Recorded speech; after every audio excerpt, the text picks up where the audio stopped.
perfect match. Chosen by science, but you had to marry them right this second. You would tell me, well, that sounds pretty whack. And I would add, you have 8 weeks to know if you really love them. You just got married at first sight. Jason and Aysha gonna tell you wrong from right. Are all these couples just disasters waiting to happen? Imagine if one of them could be a perfect match.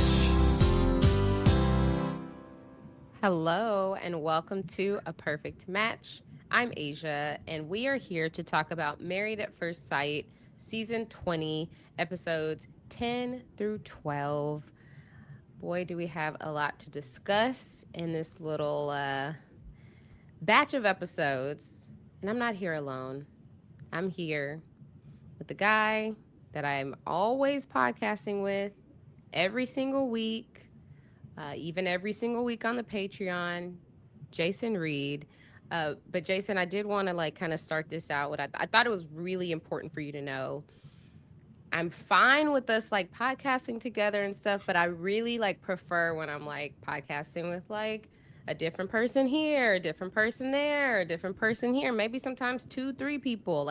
I love when I get to podcast with different people. But podcasting with you is fine today.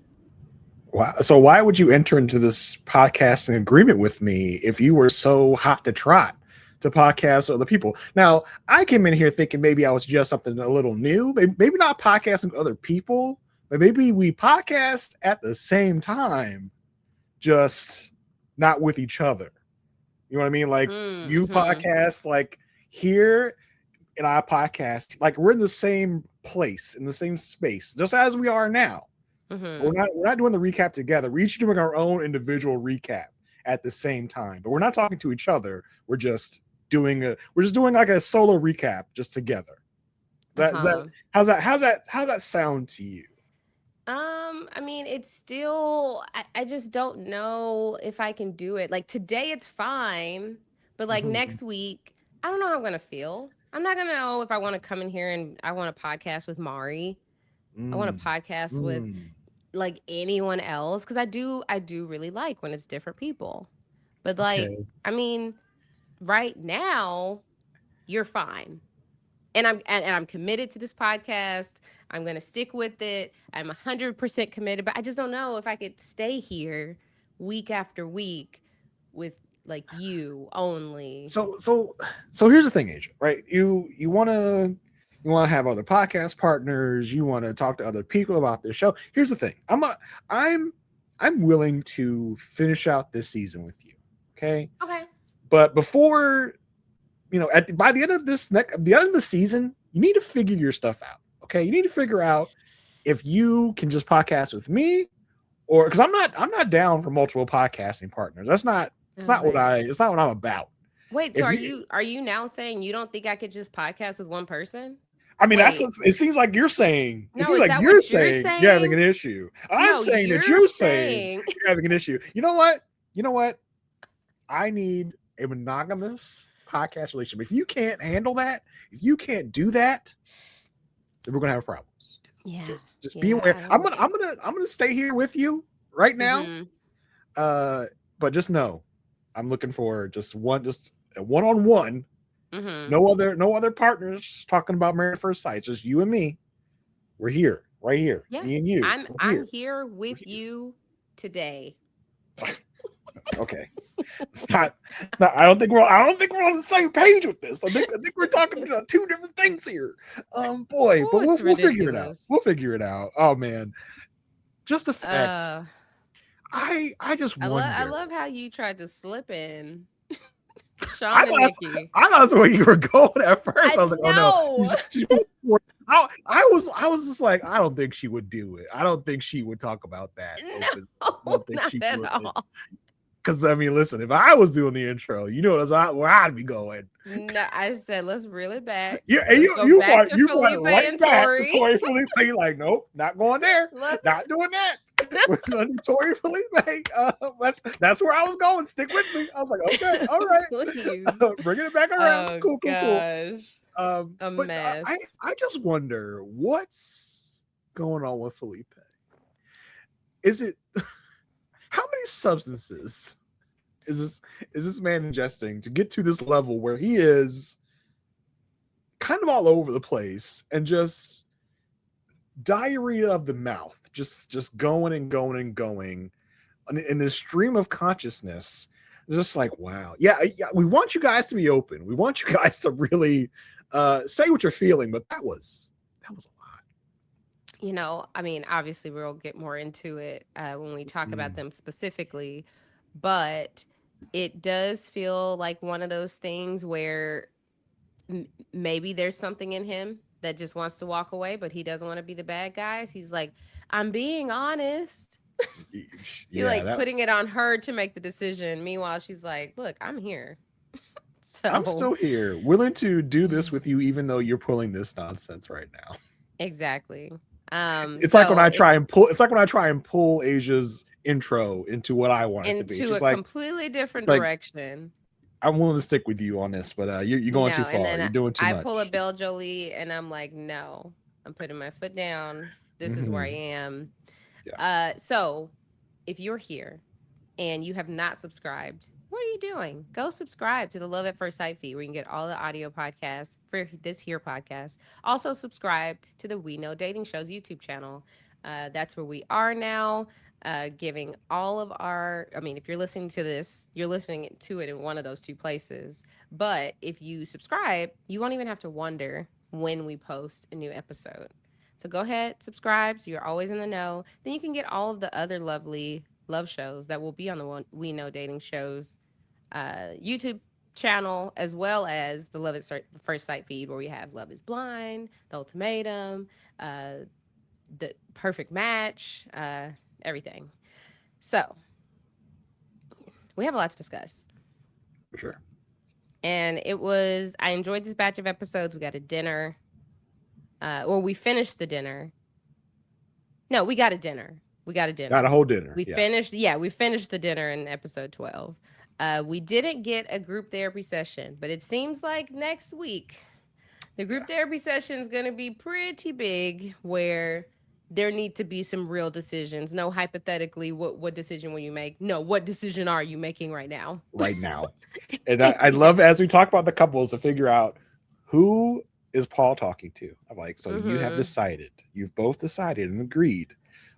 Maybe by some prodding from the experts of like, you're done. Yeah. Because we can't call your marriage for you, but we can strongly suggest that you get a divorce. Right. Exactly. I've lived a lot of life since I talked to you last. I've gone to New Orleans, Mississippi, and Dallas, and back to Houston.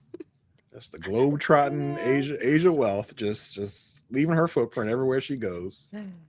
These were all a drive. It was a road trip. So no PJs this time, no private jets. Right. So I put a lot of miles on my car, but it was a fun time. I went out to Mississippi, French Camp, Mississippi. For those that there were like I don't know if specific listeners of ours were there, but there were a lot more people that knew like RHAP. Okay. And went out to play Hunter's game. Hunter McKnight from Survivor 46. He puts on a great game called Child's Play. It's an overnight experience. Games every hour. You're voting out people. You're getting eliminated. All this stuff. Last year, I made it to the end. This year, I got out around the top 50 in Elimination Challenge. But it was really fun. Nice. So, anywho, let's talk about these here couples. We're going to start with a couple who had a pretty big episode. Do you want to do a Facebook password before we dive in? Yes. You can go find us on Facebook at A Perfect Match Podcast. And every week we have a different password.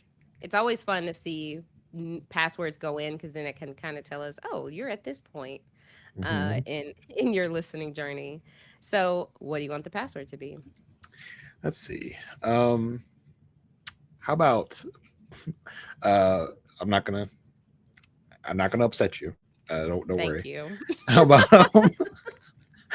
about pickleball problems? Okay.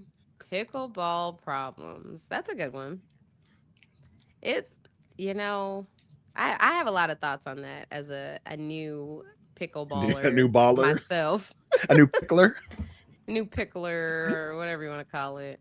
But all right, let's go ahead and talk about this pickleball couple. We got Adam and Marissa. Whew, my goodness. I mean, we have been asking. Let's start getting deeper. Let's start actually expressing how we feel about things. And I think we definitely got that in this batch. Yeah, I'm happy that Marissa is speaking up for herself and like speaking what she wants out of this relationship. A You know, concept.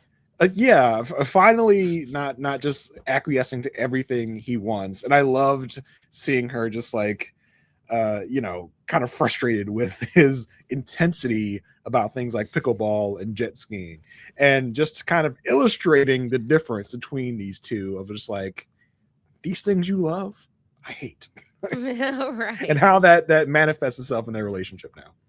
And it's funny because we do often talk about in previous seasons, like this person just somebody wants somebody to fit into their life. And like this couldn't be a any clearer version of that. Except we're actually getting to see like examples and them addressing it head on. So they we had a scene with them where when we started out this drop, we know it's 3 weeks until decision day. So that kind of we know where what we're working with. So we started out this drop with them doing like an exercise of like 10 questions. And she was like, "Yeah, I feel like we're really bad at like being serious." Like, yeah. They both giggle at the end of every sentence they say. It's like, how is anyone supposed to take you seriously? We just keep giggling at the end of every sentence. Right. So they talk about, okay, one of the questions was, well, what's an assumption people make about you that's wrong? And he's like, oh, people think I'm like so surface level and that I just jet ski and like work out. But you What do what do that. what else? What? But like Where's just a the hypothetical. What else do you do though? Like, because that's all we getting. We're getting pickleball, jet ski. We got a little deeper into Adam near the end, Mhm. but it's just like, but what else do you do though? Like, I love the people just assume this about me, but let's prove the assumption wrong. What else you got? Yeah. I feel And like it'd be it's like so, crickets. Like, okay, nothing. Great. yeah. And it's wild because they're doing these questions and he's like, he throws in his own question. He's like, what's something you want to try sexually? And she's like, babe, this is serious. So Babe, even oh my gosh, stop it. this is like even in this short exercise, he can't stop himself from which what we've seen in previous episodes. It's like he thinks that it's his job to lighten the mood by making jokes or whatever. But you can tell she's kind of like hit her point of like, no, I actually need us to be serious to know if you are the person for me at all. And I'm not sure he's even just trying to lighten the mood. I think it's more of a deflection of like, Yes. I don't need to speak seriously if I could just speak humorously. Paul called him out for it Yeah. last drop, and he's still doing it. Yeah. So another question was, what terrifies you about marriage with me? And he's like, well, nothing specifically. Like we're pretty good financially. And then they can like, That's what that's all that matters. Like, yeah, hey, we're we can good. we can We pay got for money. all the pickleball sessions. Yeah, we got all the money we gonna need, babe. There's nothing else we need in this marriage. You're agreeing with me on everything. We got money. What else is there? Yeah. And so she does go ahead and share like her dad didn't work and it forced her mom to re-enter the workforce after not working after 12 years. And we've known like, okay, there is this dynamic with like her dad that like they've brought up in a session before. And so she's trying to slowly like open things up. And another question he brought up how like he used to be very insecure about his body and he was super skinny and then he just started ripping the gym. So he's fine now.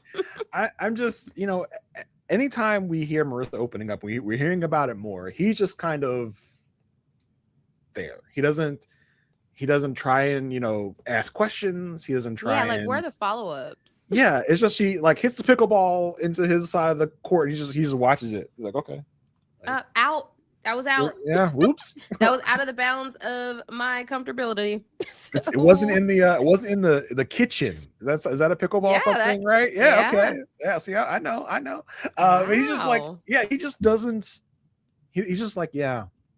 Or you might get a, wow, it sounds tough. Like, but he doesn't really return anything. He doesn't ask other questions. He doesn't. He just kind of more feeding into that notion of just like he's not trying to really get deep. Yeah. And so she relates to him and she's like, I also had that issue. I had chicken legs and I was bullied in high school. But that conversation doesn't really like progress in a way that's like substantial, even enough to show us, right? Mm-hmm. So they end up kissing and then they do like a quick truth or dare, which was like craziest place they've had sex. Of course, his is a jet ski. His girlfriend and his past girlfriend pressured him to do it. He's kind of like, I wouldn't dare, soil another jet ski like that. I was very upset Right. that she made me do that because this jet ski is a sacred place and it's not a place for fornication. So what if he was like, that girlfriend's name was Marissa, so why don't we run that back and redo it so it could come full circle? Well, like a cam. Yes. And then they talk about the potential of, would you do a threesome? And he's like, she's like, guy or girl? He's like, guy, but we gotta be careful. We Gotta be careful. Whoa, gotta be real careful, bro. Can't be crossing swords because that's gay. Okay, not doing that. I'm like, all right. He said they could make it easy and do Felipe. I was like, why Felipe? Why is that the first place you jump to?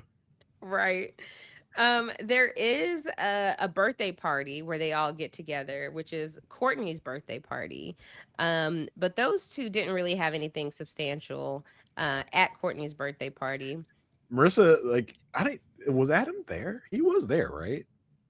Yeah, I think he might have been on the other end of the table, which is why we didn't see him much. Maybe a lot happened on this end of the table. Yeah, the thing about Marissa, she was kind of like the audience to the big goings on at the birthday party. Her and Belle were just kind of like, "Did you see Martha? OMG." Yeah. They do go shopping at one point, and he's trying on the different outfits that like he thinks are just like attention grabbers, and she admits she's getting the ick a little bit. Mm-hmm. So that's scary territory. If you're admitting that you're getting the ick about something about your partner, it's hard to kind of like walk that back. Yeah, it's like it's funny and humorous and cute, every once in a while. The first but when time. this is just a constant thing of like, look how crazy I can dress today. It's like, okay, yeah, this is getting a little clownish. Yeah. So now's time to meet up with Nick and Courtney and play some pickleball. So they ride his jet ski over to the pickleball courts because there's no other way to get there. I'm sure Nick and Courtney also jet skied there. Yes. No other way to get there but jet skis. They probably had to go out of their way to jet ski to get there. Exactly. They had to drive to his house. Added 30 minutes to their commute. And then jet ski. We gotta go on the other side of the lake to get. We're right here. The pickleball courts are right here. You want to drive to the other side of the lake to get on the jet ski to make this grand entrance of like on the jet ski, so you can show off in front of Nick and Courtney, like, oh, look at us on the jet ski. Oh, isn't this crazy? I have just never heard of anyone that is so obsessed with jet skiing. I don't think I've thought about jet skiing as much as I've ever thought about jet skiing watching this show. Like, I know, and I have friends in Seattle. They don't talk about jet skis like this. Maybe it's a specific population of people. I mean, I don't think people in like Miami think about jet skiing like this. Like, the term jet ski I haven't even said or thought of in probably a couple years before this. And it's like, jet skis are all the rage for this man. It's crazy to me. Yeah. So after they've passed the pickleball place to go to his place to jet ski to the pickleball courts, production's like, look, we're on a time crunch. He's like, sorry, I got to pull up in the ski. Oh gosh. So he's very serious about pickleball, and he's like, if like she is like naturally good at it, like I'm gonna instantly fall in love with her. That's what he says in a confessional. And so it's time to play. They're Well, playing with Nick. I will say before you get to that, like when she got off the jet ski, it's like the most upset we've ever seen Marissa, and Mm-hmm. the most emotion she's shown because her hair got messed up on the jet ski. Yes. It's like, and she tells him like, babe, I broke up with a guy because he had a conversation with me about when I was doing my hair. So my hair is like a big deal for me. Okay. Like she's the most, this is the most emotion we've ever gotten from her about anything. So it's like, wow. Yeah. It probably was a thing where her hair probably would have been fine if they went 40 miles per hour. He was probably trying to go 60 40's not against ripping. 40's not ripping right. it. Okay. You got to go 65 to rip. That's 60 and above is rip territory. 60 and under, you might Right. you might as well not even get on the jet ski at that point if you're not going at least 60. Okay. Right. That's where we are. You can go 60 or nothing. Yeah. So they so to be naturally good at pickleball, I don't think that's a thing. Like it is a sport that people can play professionally. And so just like anything else, the more and more you play, the better you get. And so for him to like already having in his mind being like, oh, I would be so attracted to her. She's already good. Well, if this isn't her hobby, she's not going to be where you're at or anywhere close because you want to be playing pickleball every single day for 60 years. So they play. She's not loving it at all. She's missing shots. She's like, I mean, she's a beginner. Like she's probably only played socially ever, probably like a couple times previously.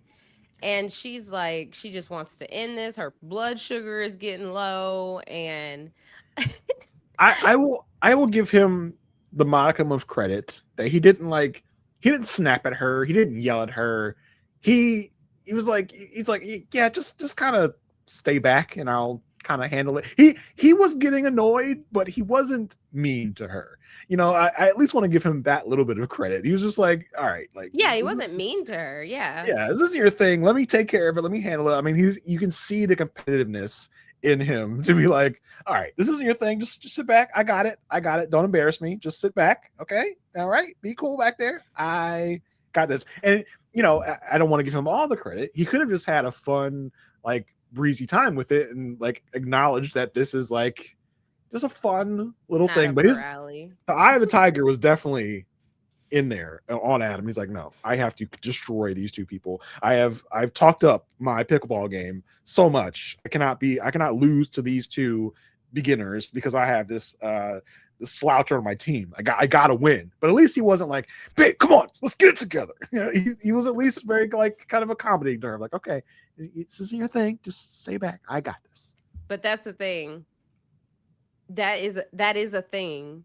Like, and I always see, like, ever since I started playing pickleball more, I see pickleball like videos, like TikToks and reels and stuff. And it's such an ick when you're playing doubles and a person won't stay on their side. They're playing like it's singles. And that's what he was trying to do. Like you said, he was single-handedly trying to beat Nick and Courtney. So it's like, Marissa don't even have to be out there because you're just taking over the court. You're just making her feel like she's in the way. She's already not having fun. So it's like, what would make her want to do this again with you? I do wonder if this was their first time or what if they had other pickleball sessions. They didn't really make that clear. Right. But I feel like he's probably had to have taken it. I mean, they're 3 weeks into this thing. I don't think he could have gone 3 weeks without going to the pickleball court and dragging her there at least a few times. Yeah. Unless she found an excuse every time except this time. Mm-hmm. And so Nick does acknowledge, like he acknowledges that Adam is the voice of their couple. Like he's like, all this time we spent together, I don't know anything that Marissa likes. And that's because, like, Adam comes across like he's always the one talking when it comes to them. And she's the one like bending. And what Dr. Lisa had a good word for it. I can't remember what she said, but that's later. But they talk a little bit more about like living situations and stuff, and we can talk more about that when we talk about Nick and Courtney. But Adam did say that Portland is like the Walmart version of Seattle. Wow. And I'm like, all these poor people, not poor, but all these people in Portland who love their city. Like, how dare he? Oregon as a state is just getting demolished on this TV series of like, who would want to ever go to Oregon, right? Like, Oregon is terrible. Like, even Courtney, who wants to move to Oregon, is like, yeah, I know it's not great. Kids in Oregon. I know it's not great, but I gotta go there because my parents are there. I don't want to live there. I don't like Oregon myself, but I gotta go there. Like, it's a death sentence to go to Oregon. Yeah. Like, poor Oregon is just getting trampled on in this season of television. I know. Well, Oregon does have a women's basketball team now. I'm actually going to see when the Dallas Wings play the Portland Fire, end of August. Fire. So it's a very exciting time for Portland. So yeah, I thought that was just a cruel little comment. They did get some time, like the girls talk, the guys talk. When Marissa talked to Courtney, she pointed out how her idea of hobbies are getting brunch with her girls, whereas Adam has these like strong hobbies, and like she just doesn't. She wants less pickleball, and she wants less pickleball, and she also wants more of a marriage because she feels like they're being really good boyfriend and girlfriend right now, but she doesn't necessarily feel like they are husband and wife. It's tough because like Nick, in his confessional, as you talked about, was just like, I don't know what Marissa likes to do. It's like, I mean, I don't know if Marissa knows what Marissa likes to do. She's like, I don't know. I like to go out and drink. I don't know what else to say. And that's what I do. Like, okay. I mean, she can't really contribute much if she doesn't do much. It's like, okay, I don't know. So it's tough because he has these like this overbearing need for her to do these active things. She's just like, I don't know. I like to go drink. Mm-hmm. And he doesn't drink. She doesn't pickleball or jet ski or play piano. There's two very different people with weirdly the same kind of vibe, but just two very different ends of the spectrum in terms of activities. Yeah, exactly. And it also was very telling when Adam was talking to Nick, and he was like, yeah, we haven't really done any activities. We just been chilling. Mm-hmm. And I'm like, what? Like, y'all haven't, we found out later, like, they haven't even been on a dinner date. Yeah, that's Marissa's thing. Like, I like to go out to dinner. Like, that's my hobby, is go out to dinner. We haven't done any of that. It's like, okay. Yeah. I mean, and I think that's the thing. I think she just needs to reframe her thoughts. Like, to her, it's, oh, I like to go to happy hour and I like to go to dinner. Where that could be reshaped to, I like trying different cocktails. I like trying different types of foods. Like, that is a thing. Like, there are people who legitimately they go to different restaurants consistently because it's like, I love trying different cuisines all the time. Like, that's my hobby, is trying new foods. I think she's downplaying herself. Yeah. I mean, that's probably like something she could work on herself, is just like, just evaluating what she likes and desires. And maybe this relationship can do that for her.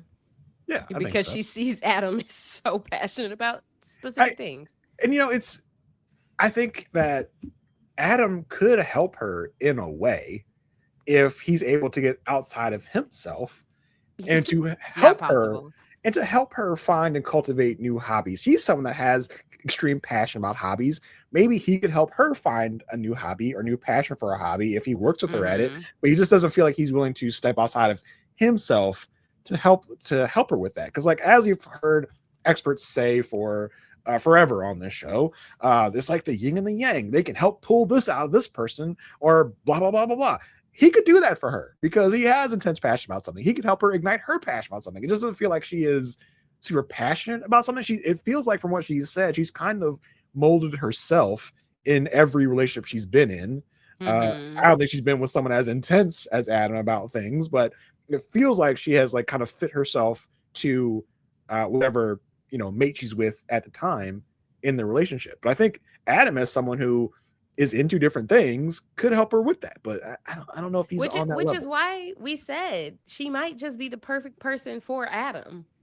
But yeah, but the activities he's into, she can't get into. If there were things that he did that she was into, then yeah, she could get on that level. But just like running around chasing a ball, not into. High speed watercraft, not really into that either.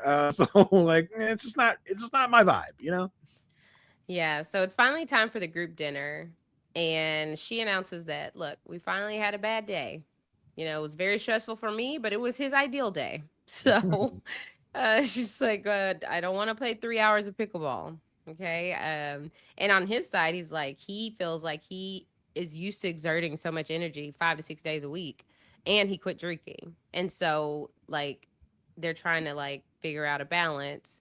And so that's when she brings up that they haven't gone on a dinner date since Cancun. They've only been doing things on his side. Cameron was like, "Do you want like a Serena Williams type?" Cameron, Cameron, Cameron, who came alive during this dinner. Because I mean, he's confident in his couple. yeah, he even said for the dinner, Coach Cam's coming out tonight. I'm gonna round this stuff up. Basically, I was like, oh wow, he's really getting in there. And I love when because Paul and Paz are watching backstage, and Paul and I forgot who it was. I think Paul Clocks is like, yeah, she's saying all these things about their relationship, but she won't look at him while she's saying it. They don't have that emotional availability with each other to really kind of like confront these things face to face. It's like, oh, Yeah. okay, well, yeah. Right. So Adam brings up how like all of this stuff is important to him for her to do it with him because he had a girlfriend in the past who did it with him, and he was so excited about that, and that was like the best relationship ever because he was so excited that this girl did pickleball and jet ski and everything that he wanted to do, was really into fitness just like he was.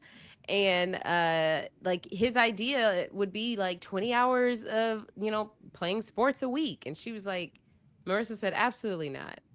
Like that's not what I would want at all. No interest in that. And like, exactly. The gall and audacity that's been loaded into some of these men to say some of these things out their face, like, I had a girlfriend that was so great that I loved it. I can't do without that. Like, how you say it out your face right now in front of the whole, like, you're not as good as my past girlfriend, I'll tell you that much. Like, right. My past girlfriend was amazing. Wild. Best relationship I've ever had to this day. Wild comment. Wild comment. Exactly. I'm like, they don't ever, like, some of these people don't ever think about impact. And because I can't say just all the guys, because I'm including Courtney in that too. Think about the impact of what you're about to say on the other person. Like, that's when there's this level of care. Like, like, I care about how this person is about to receive what I'm about to say. Or why are you trying to embarrass me in front of these 12 other people? I mean, 14 if you count the two in the back that are watching us live right now.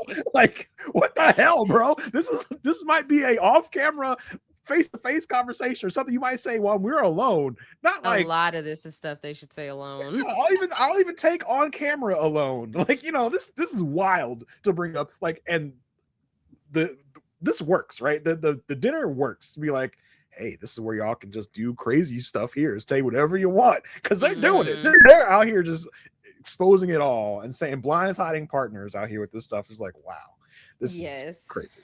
And I loved Cameron here saying, why do y'all have to do like all the same things? Why y'all have to have the same hobbies? So yeah, that's when he brought up his ex-girlfriend, who he's just so excited about. That was the best thing ever. And so even this like tense conversation, Adam ends in a joke because they're like, you can't be playing once y'all have kids. You can't be doing sports 3 hours a day. He's like, exactly. I'll be doing 6 hours a day because I'll be training them. It's like, goodness. And he's so full of himself, talking like, I know I'm the one who's not ordinary. I'm extraordinary. He basically said, she's so ordinary. She hates her fitness. Did you know that she drinks?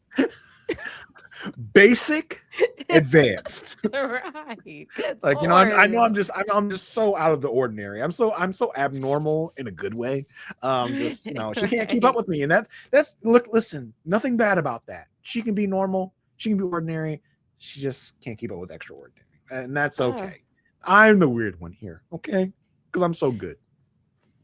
Then even after that conversation, they had the nerve to only talk. I mean, maybe they did debrief and we didn't see it, but they only talked about the other couples. They're like, yeah, Devin and Nick are in the same boat. Yeah, Courtney's trying harder than Caitlin. What about y'all? Let's go back to the conversation y'all just had. Adam, can you acknowledge that you heard what Marissa said? She's not happy. Can't do it. So they did meet with Dr. Lisa, and it felt like Dr. Lisa's goal was to get some depth out of them. They bring up their bad day, and he does admit like his ideal scenario is 5 days a week. Like he's used to playing pickleball 5 days a week in the summer. And like his only fear about this was like, man, it was going so well, and like now this, and it just doesn't feel like compromise feels like an option for him. No, it's Like like it's pickleball or you need to start liking it more. because Lisa presses him and just like, okay, like you talk about compromise, but can you be happy if you compromise? He's like, no, probably not. Like I probably won't be satisfied if I have to compromise. I'm like, well, that's not good. That's that can really ferment some resentment here in this relationship at some point if you're not happy with the compromise. If it has to be your way or no way, then that's not going to go well for this relationship. Exactly. And so we learned like Dr. Lisa's like, why does everything have to be at a 10? And so we learned that he's like been this all in, all out person his whole life. He feels like he could credit his dad for that. He talks about how like even when he was doing classical piano lessons, Lisa goes, you play piano? It's like, girl, how did you not know? How did you not hear about this? About all the piano playing he does. Yeah. So his parents made him do piano. His parents made him do Boy Scouts. And then he was kind of embarrassed of it. And one time he was with some friends and a new group of friends, and he didn't want them to know about these two things. And his mom was like, hey, you have piano lessons and you have Boy Scouts today. And he's just like, he said, I felt cooked. Cooked, bro. Cooked. Right. And so Dr. Lisa was like, okay, well, because you had that experience, is that why you feel like now you have to live out loud? Live so out loud. And he's just like, yeah, like he's unapologetically loves all this stuff, and he doesn't have to hide it, and so that brings on this level of intensity that he has now. While all this is going on, I'm clocking Marissa. She has fully disassociated. She has just this like blank stare. She's just staring straight ahead. She's looking at either Lisa or Adam. She's just blank. She's been turned off as if she was a robot. Just like, yep. It was kind of eerie, to be honest. Yeah, exactly. Because I think it's not like these things that she's learning in this moment that I'm sure they've never talked about, but it's not like these things are allowing her to see a different side of him. It's only justifying who he is now, that the person that she knows now. So it's not eye-opening. All it is showing like, oh, he probably will never change because this has all led to this, and that's how he is and how he will always be. But like he wants to jet ski until he's 90. He wants to play pickleball for the next 60 years. And so it's just very intense, and it stresses Marissa out because she said she was a very super depressed, anxious kid and a super depressed teenager, and she would always get scolded for doing the wrong thing. And so this type of intensity triggers that anxiety, and she's always strived to be perfect. And so I wonder, is Adam hearing this, or is it like, I wonder, can she shake it? Yeah. Like, I wonder. Yeah. Oh, how Dr. Lisa described it was that she's overly deferring for peacekeeping purposes, or so that he doesn't leave. And so we get a confessional from Adam where he's like, look, our personalities mesh, and he's not quite happy that she's not super down to work out and stuff, but he's down to see if they can compromise. Yeah, I mean, Adam's saying some of the right things, right? Because like in the session, Lisa says, I don't want you to lose your voice. And Adam goes, I'll make sure I won't let her. Like, okay. I mean, it seems like he does some of the right things here. I just don't think he's ever going to be able to get over himself to really compromise and be satisfied with the relationship. I don't see it happening for him or for them. Yeah.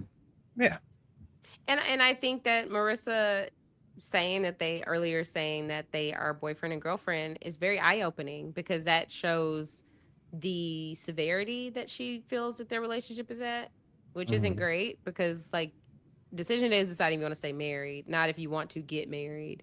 So if we think in ratings, where we're rating them 1 to 5, one think being we think they will be broken up by the reunion, 5 being we think they will be together. Last week we both were at a 4, Mhm. and I think that I'm gonna go. I mean, yes, I'm definitely going down, but I'm going in between a 2 and a 3 because Marissa very clearly is not happy.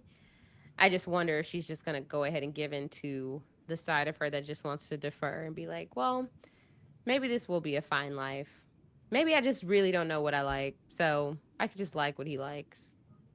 So, mm, I think they're just on such different pages. Like if they were having to rate like Sean and Nikki, their Mhm. ratings would be different. So You think I'm gonna, so? yeah, I think Hmm. her rating would be lower than his. I wonder if she would keep her rating high to try and like act like things are okay. If she was being Probably, honest with herself, she would give it a low rating because I yeah. think she's starting to see the writing on the wall. She's starting to be honest with herself about the writing on the wall. The writing on Yeah. the wall was always there. She was just closing her eyes at the writing on the wall. And it feels like she's now starting to like open her eyes a little bit. She's squinting at it, like there's something there. I just don't know Yeah. if I can read it. It's That a sign won't stop me. I can't read. yeah. The writing is you are not compatible. That's what is written there. Mm-hmm. Um, so did you come? You came to I'm gonna give them a 2.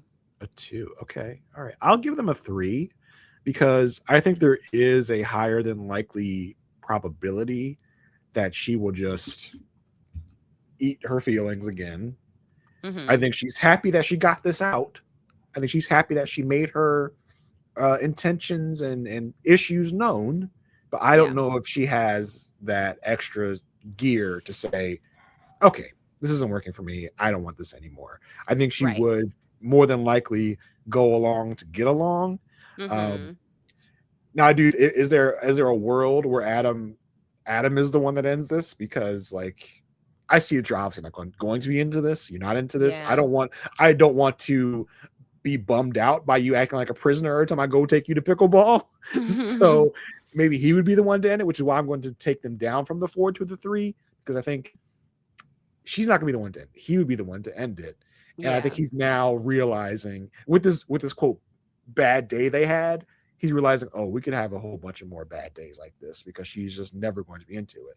So let me bring him down to a 3 a little bit. But I think if she, pretends enough, he might be okay. So let me give him a neutral 3. Okay.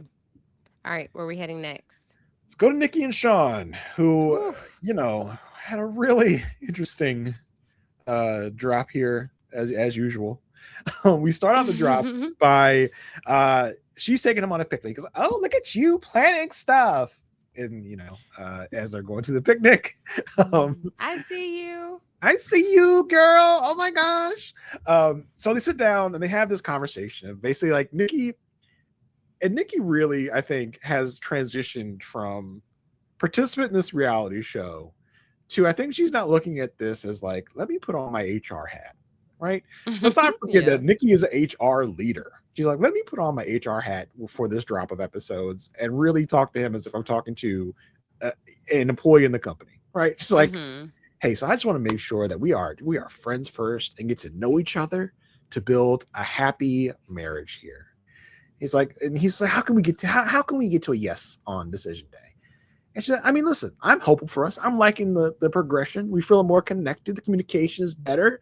We still need to find an intimacy piece, but I think we'll get there. We'll get there. How about you? He's like, well, for me, I need to feel the intimacy spark. I need to feel that. And I feel like you, Nikki, are blocking that opportunity uh, by being so much in your head. You're being too much in your head, girl. I think we just figured out that you really, really want to get with me and really accept that we'd be great. Okay. We have it all. The intimacy part, we'd have everything we need. And Nikki, for her part, is like, you know what? You're so right. I need to get out of my own way. I got to push myself out of my comfort zone. And I hear you. It's like, okay, good placating, Nikki. Good job. Right. Good She job. didn't say I hear you and I will apply changes. It's just I Mhm. hear you. I hear you. He says, well, I look forward to unblocking your blessings in this way. I was like, So your sex is a blessing. Okay, great, love that. And so we get a little interstitial. He's like, "Oh my gosh, what are you wearing today? Give it a little something, something." I was like, "Okay, all right, John, great. We do also get another like little moment. Again, security camera is coming in clutch this season. Yes. We see a moment between them on the security camera where, I mean, they seem to be getting really well. Sean's getting very handsy. She She's is sitting on his lap. Yeah. He is like cupping her behind. I was like, "Oh, okay. This is definitely progress. This is definitely different." We don't really see what leads to that or what happens after that, but it's just a moment they show us. Just like, okay. Yeah, we do get a confessional from her. Like she's taking him in as a person. At first it was hell no, but we're getting better. Like, all right. Okay. And so Sean decides to ruin that. I don't know if it's the next day or whatever, but he tells her, after a good night, I just always have this increased desire. He says, would you ever consider pleasure without sex? Maybe mutual masturbation. Do you think that could happen for us? I need to release this tension that I'm feeling. This is all on security camera, by the way. Yeah. And you can, even though the security camera is shot from far away, you can see the look on Nikki's face. I'm just like, how do I approach this? She goes, huh? She's like, let me go with the I didn't hear it. She's like, what do you mean? What are you saying? Can you repeat that for me? You wouldn't be so bold as to repeat it again. And she said, well, I mean, how about we practice independent masturbation, maybe? How about that? Basically, not in my presence. Away from me. He says, well, as we've discussed, I'm actually refraining from that.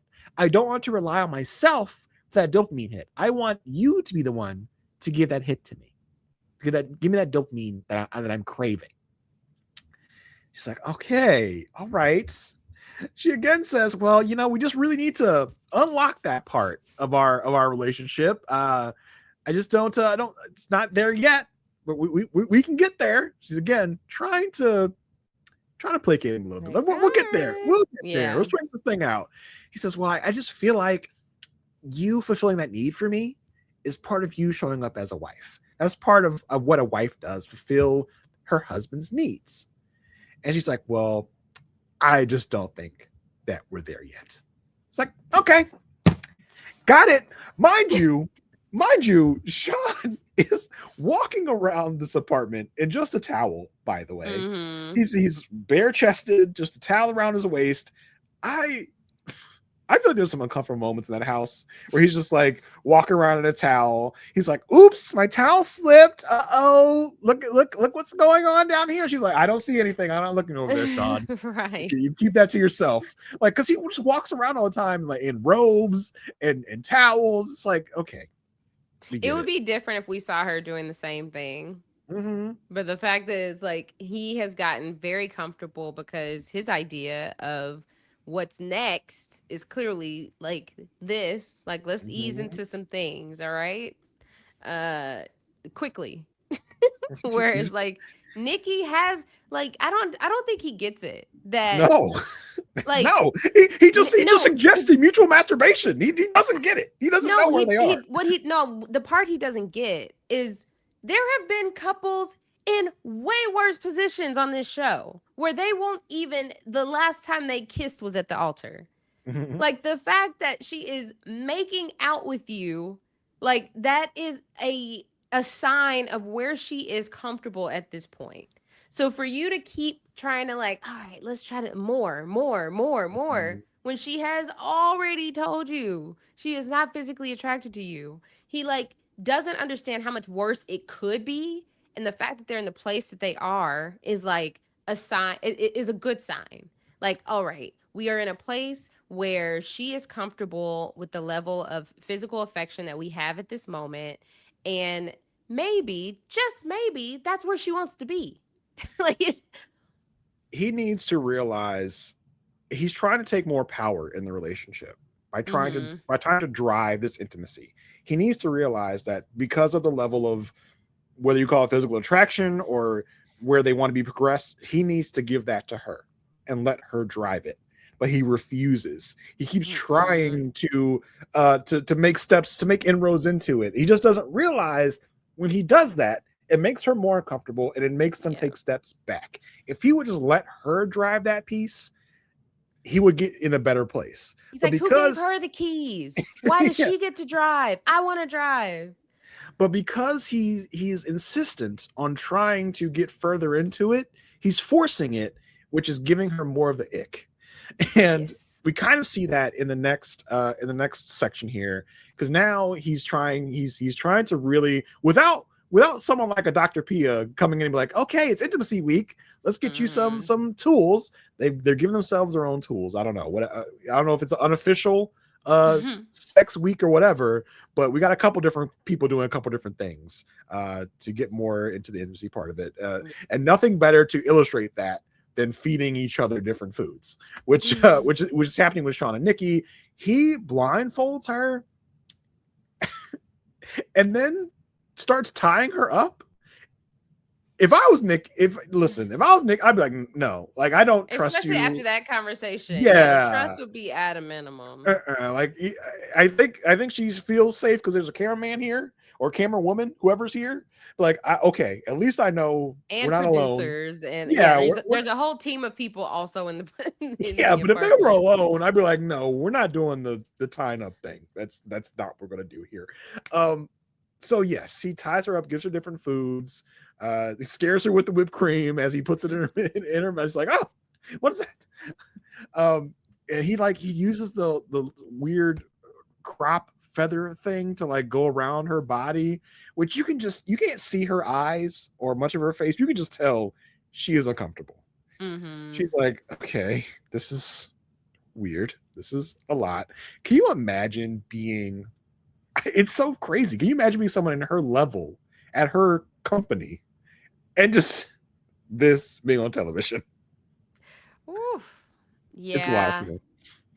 Yeah, it's tough too because it's like Married at First Sight was once a place where you could do it, and most people probably wouldn't know that it was on Right. Lifetime.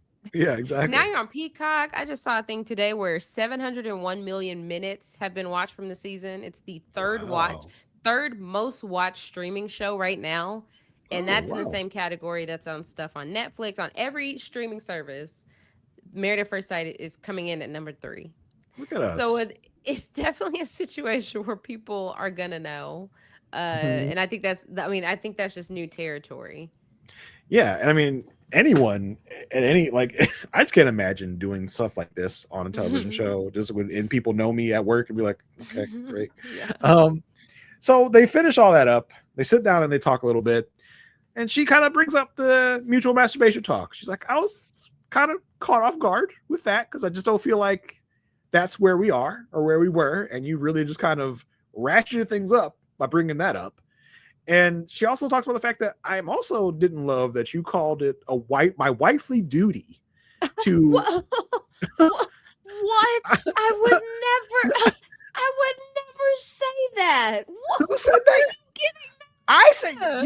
you say that I said that. I no you're making it something that's totally not what it is. I just Whoa. want to make sure that I want he basically almost looks at the camera. He's like, I want everybody to know that's not That's what happened. And they go, oh yeah, here's the flashback of you basically saying that right. exact thing. It's like, okay. He's like, I am not thirsty, or want or trying to be disrespectful to you. That is nothing. That's not anything I would ever say. You are creating a mama right now. I would never say that. I would never do that. And this is not his first time trying to say that. Like that's his defense mechanism. Be like, I'm not pressed on her. Like, Mm, what is she thinking? Like trying to make it seem like she is trying to make it. He's trying to paint the picture that she is creating this narrative that he's just so thirsty for her. yeah. When it's like, oh, like, have you ever thought that there's just a whole another reality that y'all are in a marriage and she is just not comfortable with how things are progressing or things that are being suggested or things that are being said. Yeah, and she tries to interject as he's defending himself. He's like, no, let me finish, because this is gonna go crazy based on where you are taking this. He's like, Yeah. he is really trying to defend himself here. I'm like, you actually are the one that's escalating everything. And I think he might have forgot there are security cameras here, because He he's had to. acting as if this is not on camera. He said in confessional, he's like, ain't nobody sweating her. I was like, sir, you've been doing nothing but sweating her since Exactly. the second you met her. And she's not some random person. It's okay if you are sweating her. Like, she's your wife. It's okay if you like her. It's okay if you're developing stronger feelings for her. Yeah. Like, why are you're making this into something it's not. Y'all didn't just meet at a And then he bar and you're trying to like pursue her randomly. And then he goes even further. He says, I feel so blindsided by this accusation and all of her different personalities that she exhibits. I was like, oh, so you're saying she's crazy now. You're saying that she's just different, all these different personalities. Oh, she's crazy. Sir, no, don't gaslight us. We saw it. We saw everything. You can't do that to us. He is still trying Like, to why defend not himself. just take accountability for what was said Yep. and acknowledge that, okay, then maybe maybe it's his job to say we need to set some boundaries then.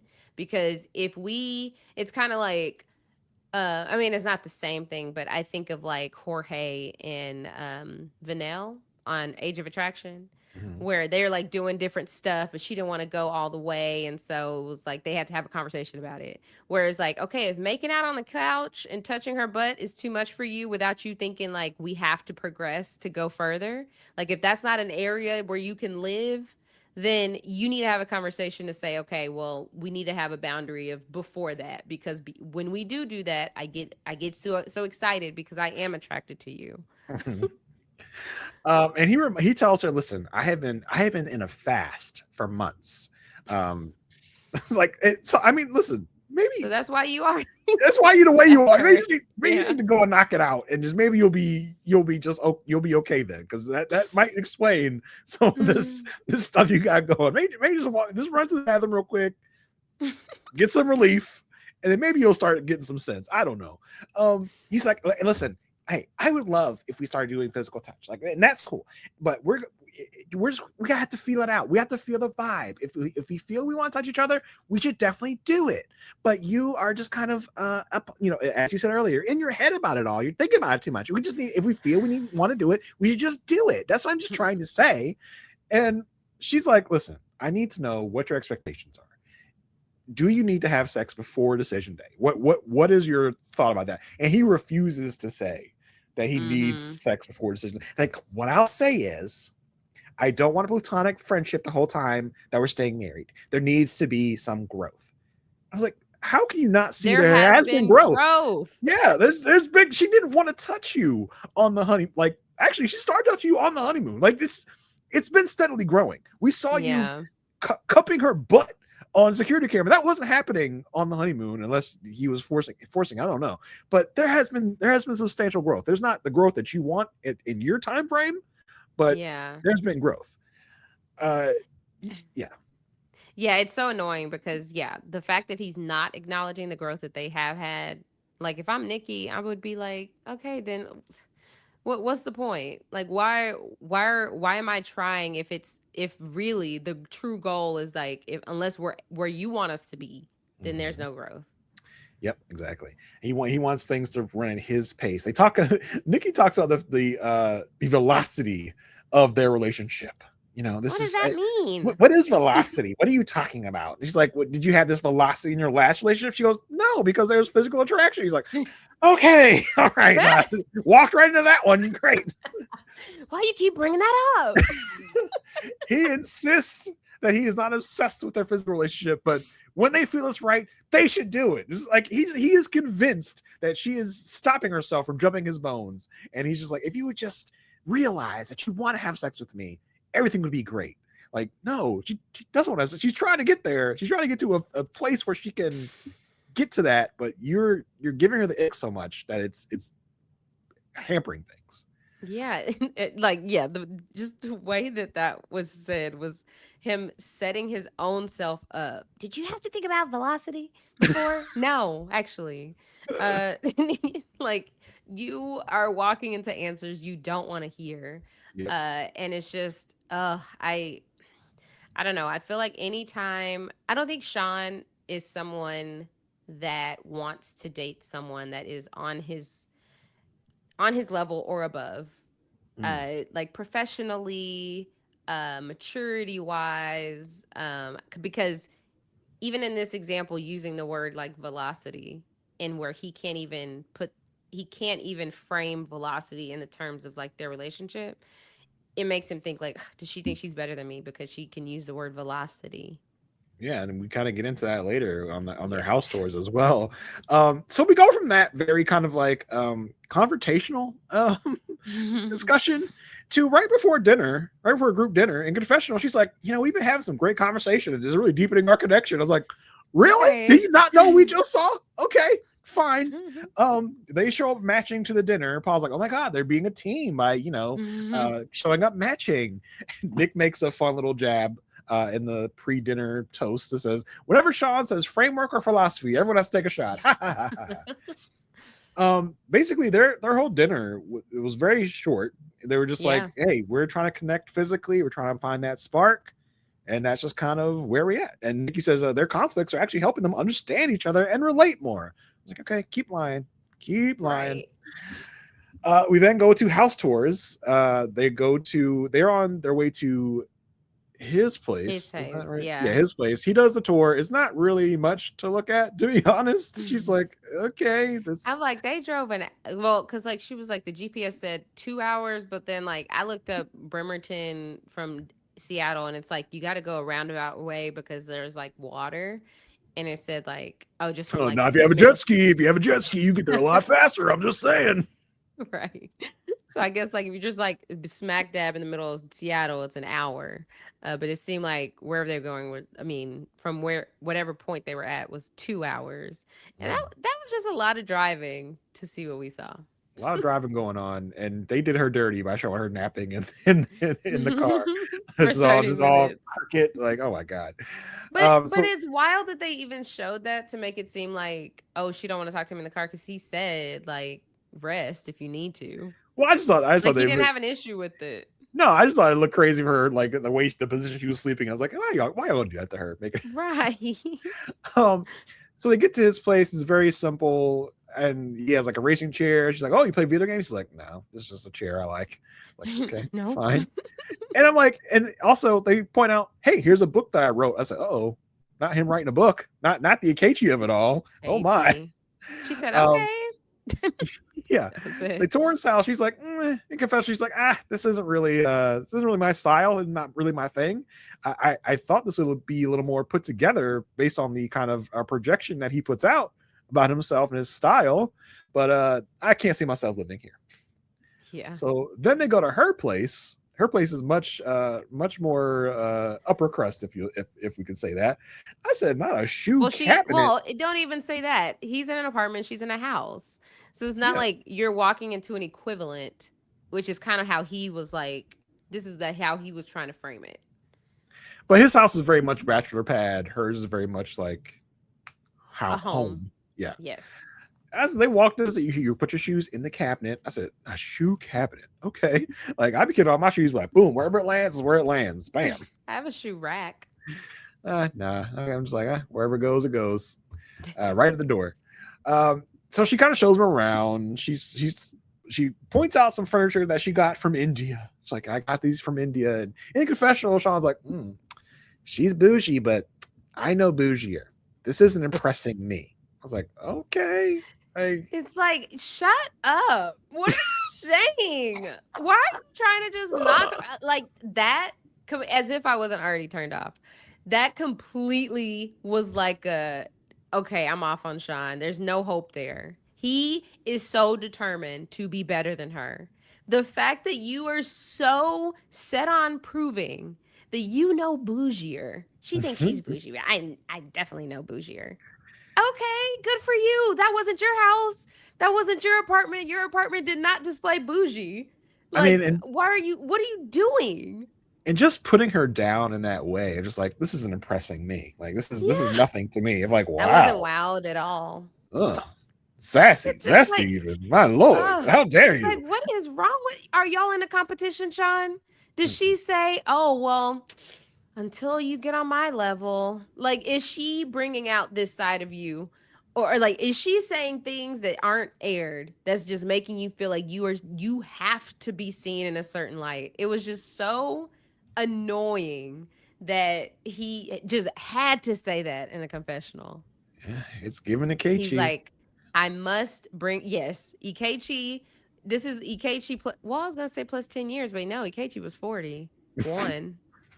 They're 5 years off. They're the same person. They are probably friends because the fact that you think it was so necessary to just yeah, no, nothing much to see here. It's just like, come on. You out here with a bachelor pad man cave. And you out criticizing other At people's 47, setups. How 48. dare you, sir? How dare you? Uh, So they do oh, sit. but on the point of that chess that was from India, I do like how she was like, well, West Elm. So Yes. like just a store. But the But rug I like got from India. the The rug I rug brought was back. actually from Yeah. India, yes. So they do sit down and talk about future plans. She's like, I kind of want us to live here if we make it past this. And he's like, yeah, I'm definitely open to that. She's like, oh, okay, good. That was easy. Yeah. So I mean, they in confessional. Well, but at the end of the tour, what did you think about her saying, well, not at the end of the tour, but at some point in the tour, where she's like, no number twos in the powder room on the first floor? Interestingly enough, I don't have a bathroom on my first floor. I have one in the basement. I have one on the top floor, but nothing on the main floor. No powder room there. Yeah, I we think don't I would basements in Houston.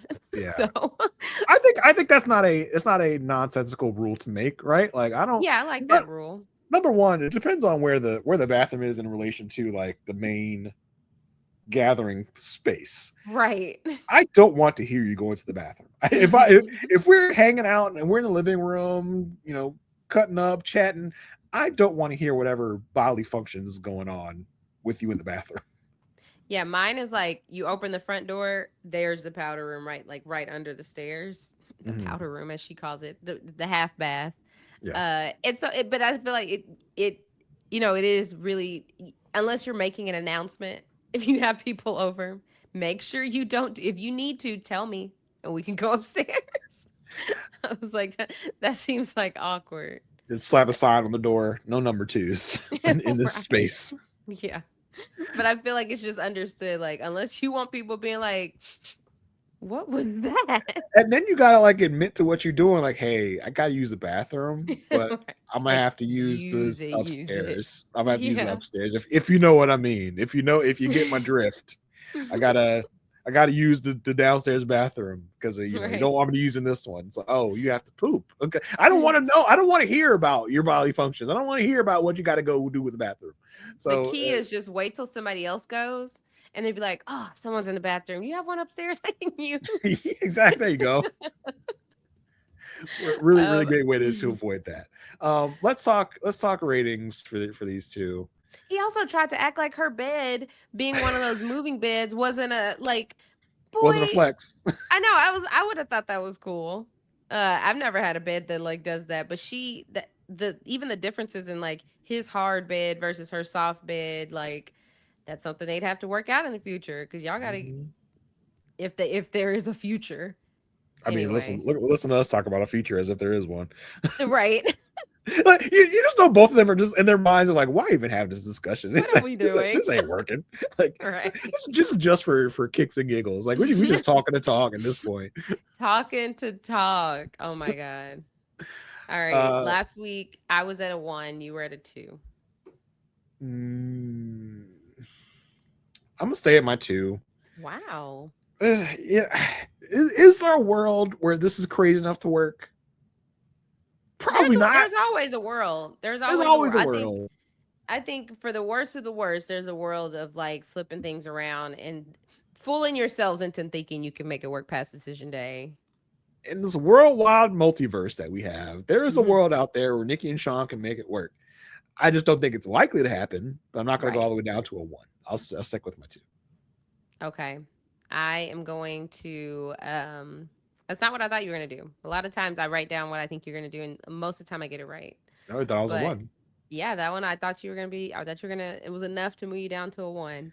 I think the I fact that she's still entertaining this is the only thing yes, that's like giving me like that small bit of two hope. gotcha. Well, I'm gonna maintain my one. They didn't do. They didn't do anything to move me up. Even all like if they hadn't had that scene of his desires, maybe I Which would have are thought. which are I don't know. I didn't I hear really it. should have made you take Sean and Nikki just to see how you navigated that. I I didn't wasn't want thinking. him. I wasn't thinking. I said, "Oh, Nikki and Sean second, perfect." Man. So yeah, I'm gonna do a one. So yeah, it's tough. Where are we going next? All right. Let's go ahead and talk about a couple who did not have a good episode, in my opinion. Um, well, one of them didn't, at least.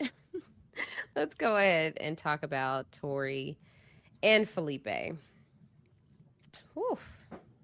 Uh, so she's hanging out. We get a scene with her alone, hanging out with some friends, multiple friends. Like usually you'll get one person, but she has like two friends over here, two friends over there. A whole like rainbow of friends. Just like I was like, Yeah, okay, like I love the diversity going on in the friend I group. know. I know. They burnt their pizza. But they're catching up on the relationship. And they talk about how Felipe is atheist and how religion is very important to her. And typically, she wouldn't swipe right on a guy on a dating app if they weren't Christian. So, but she's realizing that religion is very personal to her. And so, as long as the high level things are aligned, she's fine. Like honesty, loyalty, loyalty, loyalty. Commitment, Right. loyalty. The basics. But she does share that he is nervous to cheat and that he has cheated before. And more to the story, we find out that when he did cheat and he didn't tell his girlfriend, and she found out after they broke up, the girl he cheated on his girlfriend with was a high school crush. That made me want like I need more of the story. Like Can okay, we get it from start to finish? yeah, Yes. we're getting bits and bits of this story. Now the fact that it was a crush from high school, I'm like, okay, now I need to know more. Like you're getting Right. me more invested of like what was this? What happened? Yeah. So I know. I was like, that's way deeper than like all cheating is bad cheating.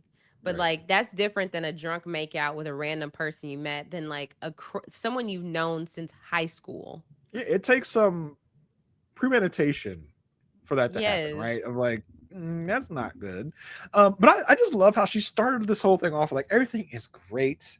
He is everything I've wanted in a husband. Well, he does have this cheating thing. Well, Right. we do have a very vast difference in religion, philosophies and thoughts. But everything's great though. I'm like, oh, really? Okay, you sure?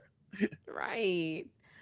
So yeah. So they're just kind of like, okay, we don't know. We don't like cheating men, but he also has never been with anybody like you, so it could be different. And so uh they're really confused how he didn't feel guilty enough because like Tori's like, yeah, he like felt bad after the fact. They're like, well, he didn't feel bad enough to tell her. I was like, Carnissa, get him, Carnissa, Right. get him.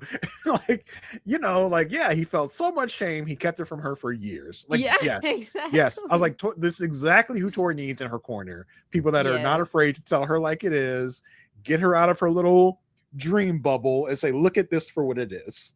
Yes. And we learned that she's the type of person that like starts out trusting fully until he gives her a reason not to. I was like, oh. Yeah. So let's see. We had the group dinner, I believe, is next for them. Because we didn't get. Oh no, no, Well, no, no, no. they had the Not birthday before party for the. Courtney. They had the birthday party for Courtney. There wasn't really anything for them there. Yeah, he hosted it at his restaurant. He's like, wine and appetizers on the house. Like, not everything. Why not everything? Like you just cheap, just wine and appetizers. Yeah, Y'all you order everything entree, else, that's on you. y'all gotta pay for it. Exactly. So they they're at his apartment. Yeah, he started his And yes, they go visit his apartment, and he tells her like how his mom and his sister helped decorate. And she points out how, like, okay, both of our places are really good for like one person, one pet. That's not the case. Like, well, we're gonna have to figure out like what we want to do. And they start talking about children.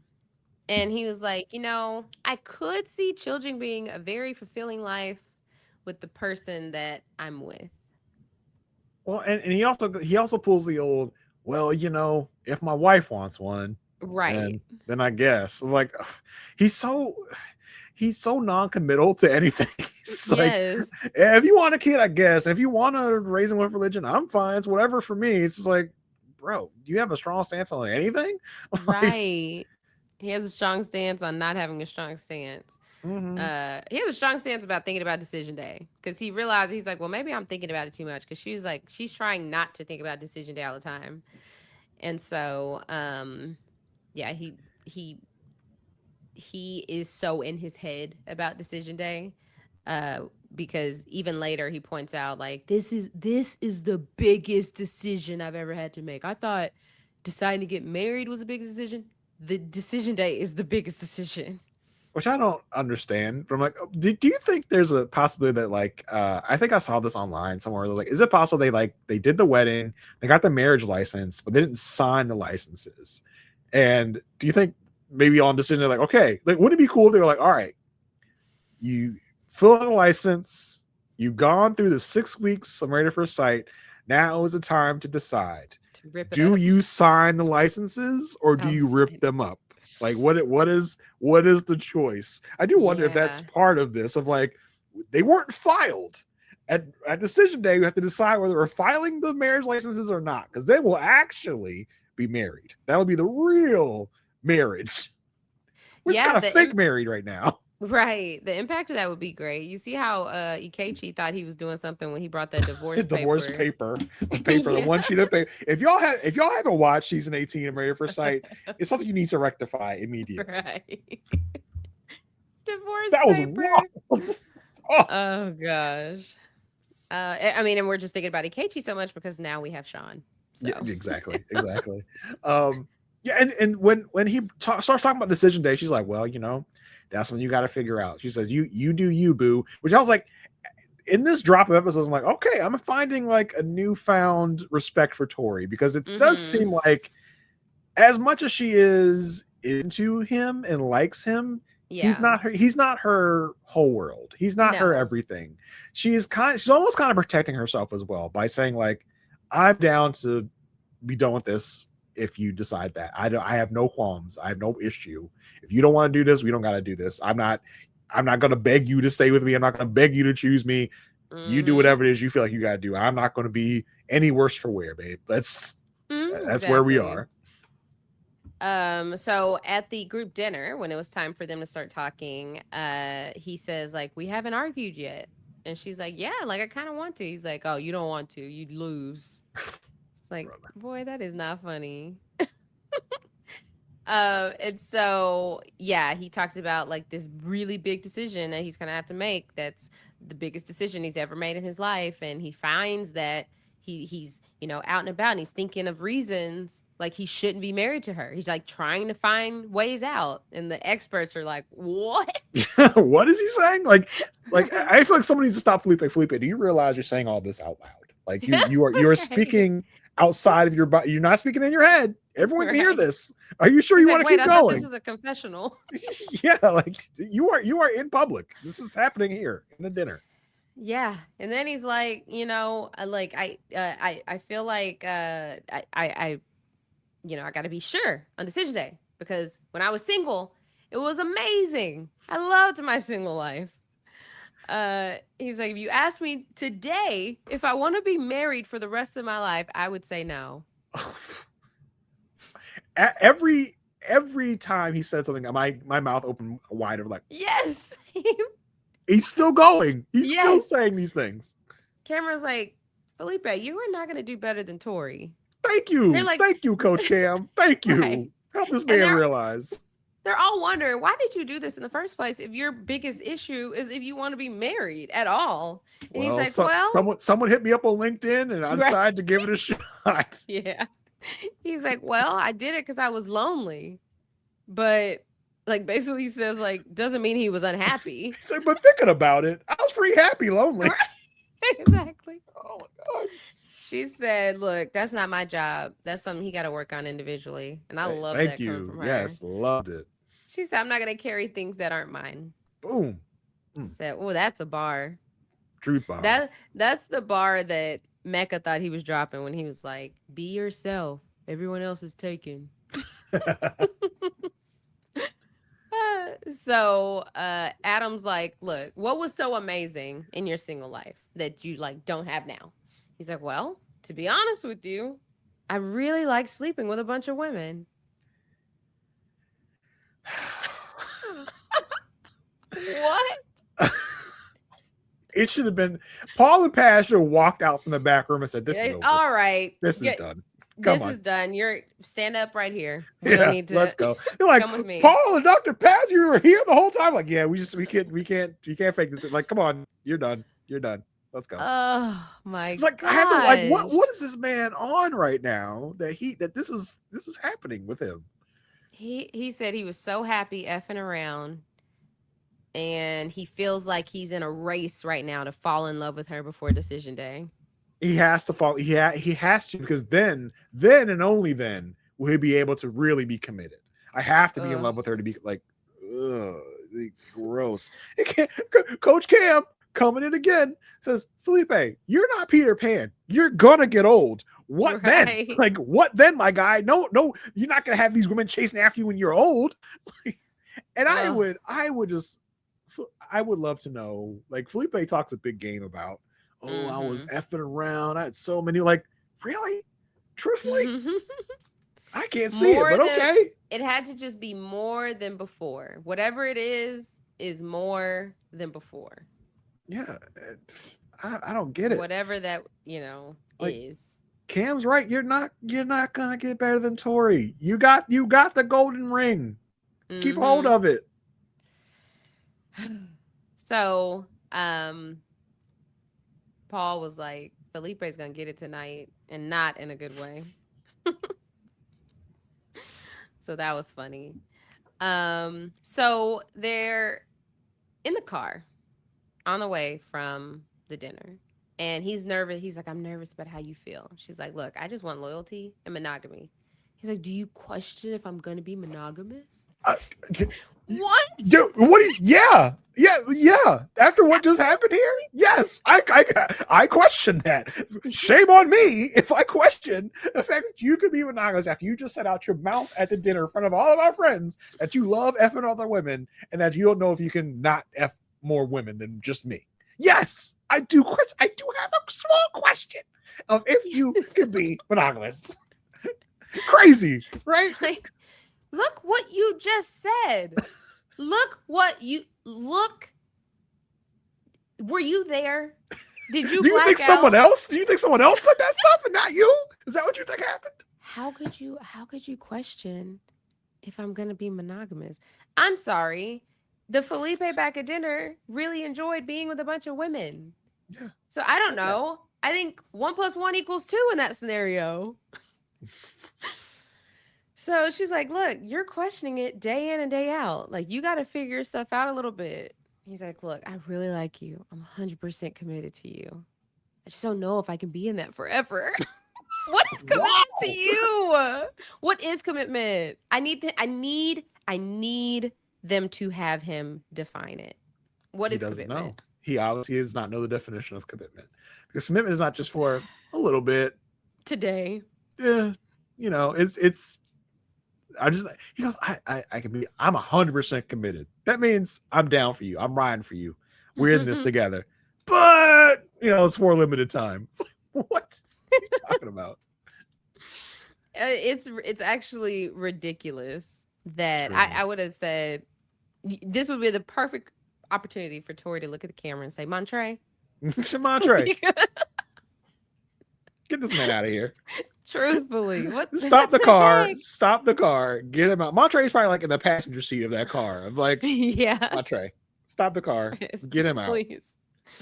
Montre's too big time now. He's no longer. Montre's at a command center, looking at all the couples. He doesn't have just one couple anymore. He's overseeing everything. Exactly. Now he's at the level of somebody get Montre. Somebody get the equivalent of me from back in the day. So we get this this selfie video that she's doing where she's just like, she's really tired of him saying that he just likes her so much. Like, she doesn't know why he went through this process. And like, she's so confused that he genuinely thinks that they're good right now. And we get this like footage of him in their apartment just chilling, like no, not a care in the world. And I wonder if in that exact moment she's recording this, like in the room. Yeah, I was like, the fact that he thinks right now that we're okay is crazy to me. Weird. Like, yeah. Yeah. She says she's really torn between addressing it, having a conversation, or just not dealing with it. She's like, I don't have the capacity for this. I got stuff to do. I got like things I care about. Like, I don't need to be concerned about this. I was like, oh, spicy Tori is coming out to play. This is the most like anime we've ever seen her. I just wanted to be like, hey, Tori, I can hear you. I can hear everything you're saying. Apparently we're not good. Right. It's insane. And so, yeah, that was it for Tori and Felipe this drop. And it was funny in the previews. Felipe says, I'm committed to Tori. And Mecca goes, today. Hilarious. Can't wait to see that. So last week I was at a 2, you were at a 4. I think Tori's at her breaking point. Like, if she wasn't at it last week, I think she is at the point now where like she no longer has the capacity for her feelings to grow. Like, I don't see her anywhere in the territory of I could see myself falling in love with you, or I could see myself growing stronger feelings. It's kind of like she's halted. And it's kind of like, until you figure yourself out, we can't really be in a relationship. We can't evolve as a couple because you don't even know if you want to be married to anybody. So I kind of want to go down. Yeah, I'm going to just do it. I'm going to give him a 1. I was waiting for the sound. I know, I couldn't find it. Oh, okay. Okay, yeah. Take 2. I'm gonna give it a 1. You were so still, I thought you froze. And I was like, I didn't want to interrupt the sound. Yeah, boy, it seems like Tori has finally stopped lying to herself. Yeah. And is seeing Felipe for who he is. I mean, you can't help it because he's telling you every turn who he is. Believe him. So I'm going to go down to a 2. Okay. Because I think there could be a world where he convinces her enough that he is now committed to her. He's going to apologize. He's maybe going to say, I'm so sorry that I ever said all that stuff. I don't know what I was saying. That he's going to convince her that he could be committed and real committed. I think Felipe is definitely in the running of, but when we get to reunion, we're going to find out that their relationship crashed and burned. They could say yes at decision day, but then by the time we get to reunion, be like, a lot of stuff happens. Things took a drastic turn. Things took a wild turn. I don't know. I'm kind of at the point, and I don't know if anyone else out there is like this, audience, but I'm kind of at the point where I think that even if he's a yes, she's a confirmed no right now. Okay. I mean, we still got time. We still have time for him to convince her that she should stick this out. But yeah, I'm at a 2 for them. Yeah, I just feel like whatever he's selling right now, she's not buying it. So that's kind of like the tough spot. Yeah. All right, where are we heading next? Let's go to Courtney and Nick. We start their dropout. It's Courtney's birthday. He got her a cake In confession, she's like, that's all swell and everything, but I'm still kind of salty about the fact that I opened up in the last group session and he refused to. He didn't open up. He didn't get deep. I did. He didn't. So she's still a little pissed off about that. Here's the thing, and I didn't start thinking about this until we talked about Marissa today. What if he just doesn't have anything to get deep about? Yeah, like it's just not there. What if he's just a shallow well? He's got nothing. He's just like, I don't know what you want me to do. I don't know what you want me to pull out of myself. There's nothing there.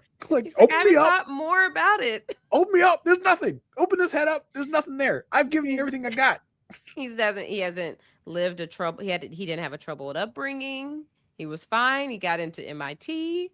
Then he went on a reality TV journey. Like he's been Gucci. He plumbed the depths in this episode, in this drop. And he's like, I found something. We're gonna talk about it. I forgot something. Okay. Yeah. I was looking so hard. It's Courtney's birthday, as we talked about. Felipe is throwing her a party at his restaurant. She doesn't have to pay for her own entrees, but he's throwing her a party at his restaurant. Nothing worse than like, what if because they had to pay, they just decided let's just do abs. he's like, really? Yeah. You know the money I'm losing by giving you all the space, and you're not going to buy anything. Nothing is worse than showing up to somewhere where you think you're going to eat, and then people are like, "Oh, let's just do abs." No, I'm hungry for dinner. like y'all do what meal. You want. Give me a menu. And they're also the people that you show them. Let's just share things. I like my own entree. Like if me and Sarah are gonna share, we're sharing 2 full entrees so that I can get a full entree. I'm getting a full meal, damn it. One way or another. I eat half a meal. We got like a burger and fries and then a steak and like potatoes, and we split it. So I felt like I got a full plate. I'm like, I'm not sharing just a little bit of this, a little bit of that. I'll get a headache. Aysha Wealth can afford 3 entrees. Out. She won't hesitate to splurge. I'm gonna eat. That's one thing I'm gonna do is I'm gonna eat no matter what the cost. Right. We're getting up there. We are in our 30s. Like we need to be eating 3 meals a day. We are adults. Right. I'm not in college where I can survive on a payday for the whole day. So we get to Courtney's party. And there's this whole thing where she starts and she's talking to, I think it's Michelle. Is it Michelle and Caitlin? She's like, you 2 girls sit next to me. We're gonna party. And so then Nick seems fine. Okay, he's out mingling. And Courtney tells herself, she goes to him, she's like, listen, I've got a situation where I've got Caitlin and Michelle sitting next to me. How should I play this? I'm like, what does that even mean? Like, I don't even know what you're talking about right now. And it's like, I mean, it'd be sick to sit next to you, but I'm good with whatever. Okay. Whatever you want to do. She's like, all right, fine. She makes one of the, I think Michelle or Caitlin, she makes one of them move like, all right, fine, Nick, you can sit next to me. God. And so he sits next to her. She makes a toast to the room. Y'all are so effing awesome. And then it's another weird, interesting moment. Felipe offers her espresso martini. She's like, is there dairy in that? Because I can't do dairy. And Nick's like, well, there is vodka in it, so just be aware. And she literally ignores him. She literally just does not address him. Does not. He is invisible to her. Invisible. And I feel like that's how you treat somebody you hate. Yeah. Like I don't understand how he's like why. And maybe that is her default. When you've done something that has made her upset, and in this example is not opening up at the group therapy session, she is going to shun you. Yeah, and Nick clocks this because in confession, it seems like she's just happier talking to everyone but me. It kind of sucks. And so then we get this moment where, and I think the experts created a monster in the last drop. Because they were so busy hyping Devin up, like, oh my gosh, Devin, you're so committed. You're doing so well. You're handling this so great. You're doing so great. And now he feels like he is a third expert because he is now trying to give Courtney a pep talk. She's like, you're shutting him out. You're really making him, not making him feel like he's heard in this relationship. And Courtney's like, listen, I'm giving my all, and he's giving nothing. She says, if we weren't in this situation, married at first sight, we would both have been gone by now. Okay. And Devin's like, it's hard for him to be vulnerable. You know, you got to meet him where he is at. It's hard for a man to be vulnerable, he says to her. You have to meet him where he's at. And so Courtney has just decided, you know what? I'm not even gonna pay attention to this. She like starts kind of just like phasing Devin out. Devin, who is obviously a bit overserved. Yeah, he's a little bit inebriated. I mean, and it's so wild how this escalates, because I already thought it was interesting that they were having such a deep conversation, like another husband and another wife. Yeah, you don't see that a lot. We don't see mixing a lot like that. Yeah. So I was like, whoa, why is a boy talking to a girl? Whoa, we're pushing boundaries here. We are really in an uncharted territory. This is a new era. This is a new era of MAFS.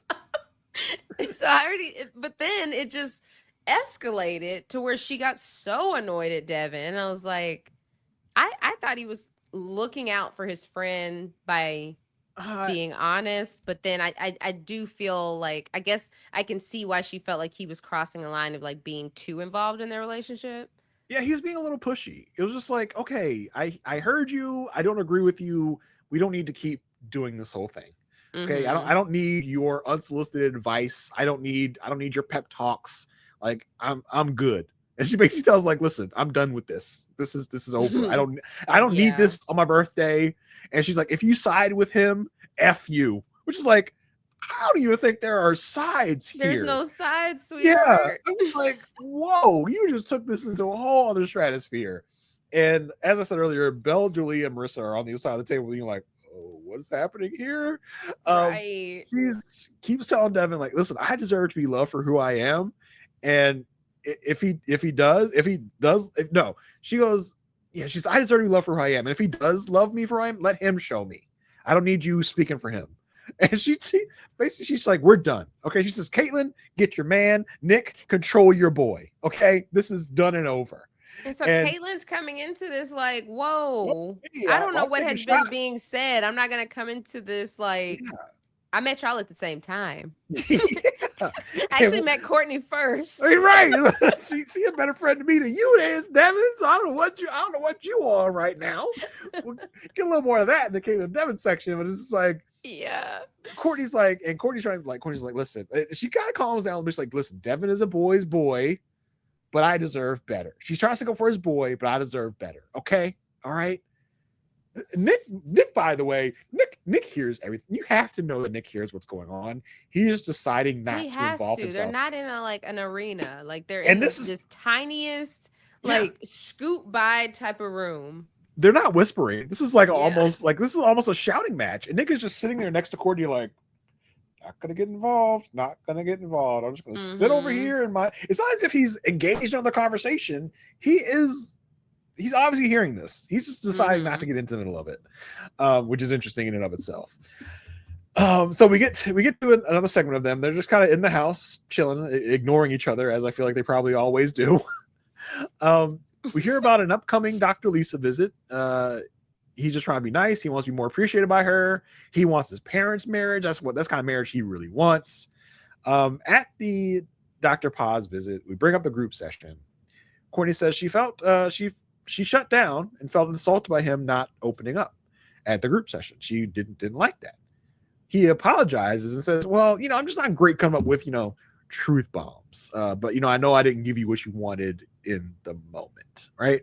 Which is to even phrase it as a truth bomb, Nick, it does not have to be like you're thinking it has to be a moment. It has to be something that like Paul, I was like, wait, this sounds familiar. It's because Paul said it. It doesn't have to move the room. It just has to move you. Yeah. And the fact that he couldn't come, they're basically asking you for an icebreaker about yourself. Like, just say a fun fact about you, something that we don't know. And he couldn't come up with anything. He's like, have you heard of it on 3 reality shows? Yes, Nick. We know you've been on other reality shows. That's not news to us. Give us something more. So Dr. Lisa's like, well, what it sounds like is, Nick, you want more physical affection, and Courtney, you want more affection on a heart level. Like, okay, that was an interesting way to phrase that. And Nick's like, whoa. Listen up. I'm not Sean. I don't need more like, it's not just tied to physicalness. I need it to also tie into the emotional side as well. And he says, I just don't know where I stand with Courtney ever, because she never lets me know. Like, and he brings up the seating arrangement at the party. She didn't want to sit next to me, right? She didn't even think of me in that moment to want to sit next to me. So like, what is that supposed to tell me about how she's feeling about me? And Courtney goes, well, fun fact, guys, at my parents' birthday party, my parents didn't even sit next to each other. So there we go. What's the big deal? I was like, why would you bring that up? How hard did she have to think of that example? Yeah, why would you bring that up right now? That has nothing to do with anything about what's going on right now. Perfect example. Yeah. What do you mean? Lisa tells Courtney, listen, you got to soften up for him. Let him in.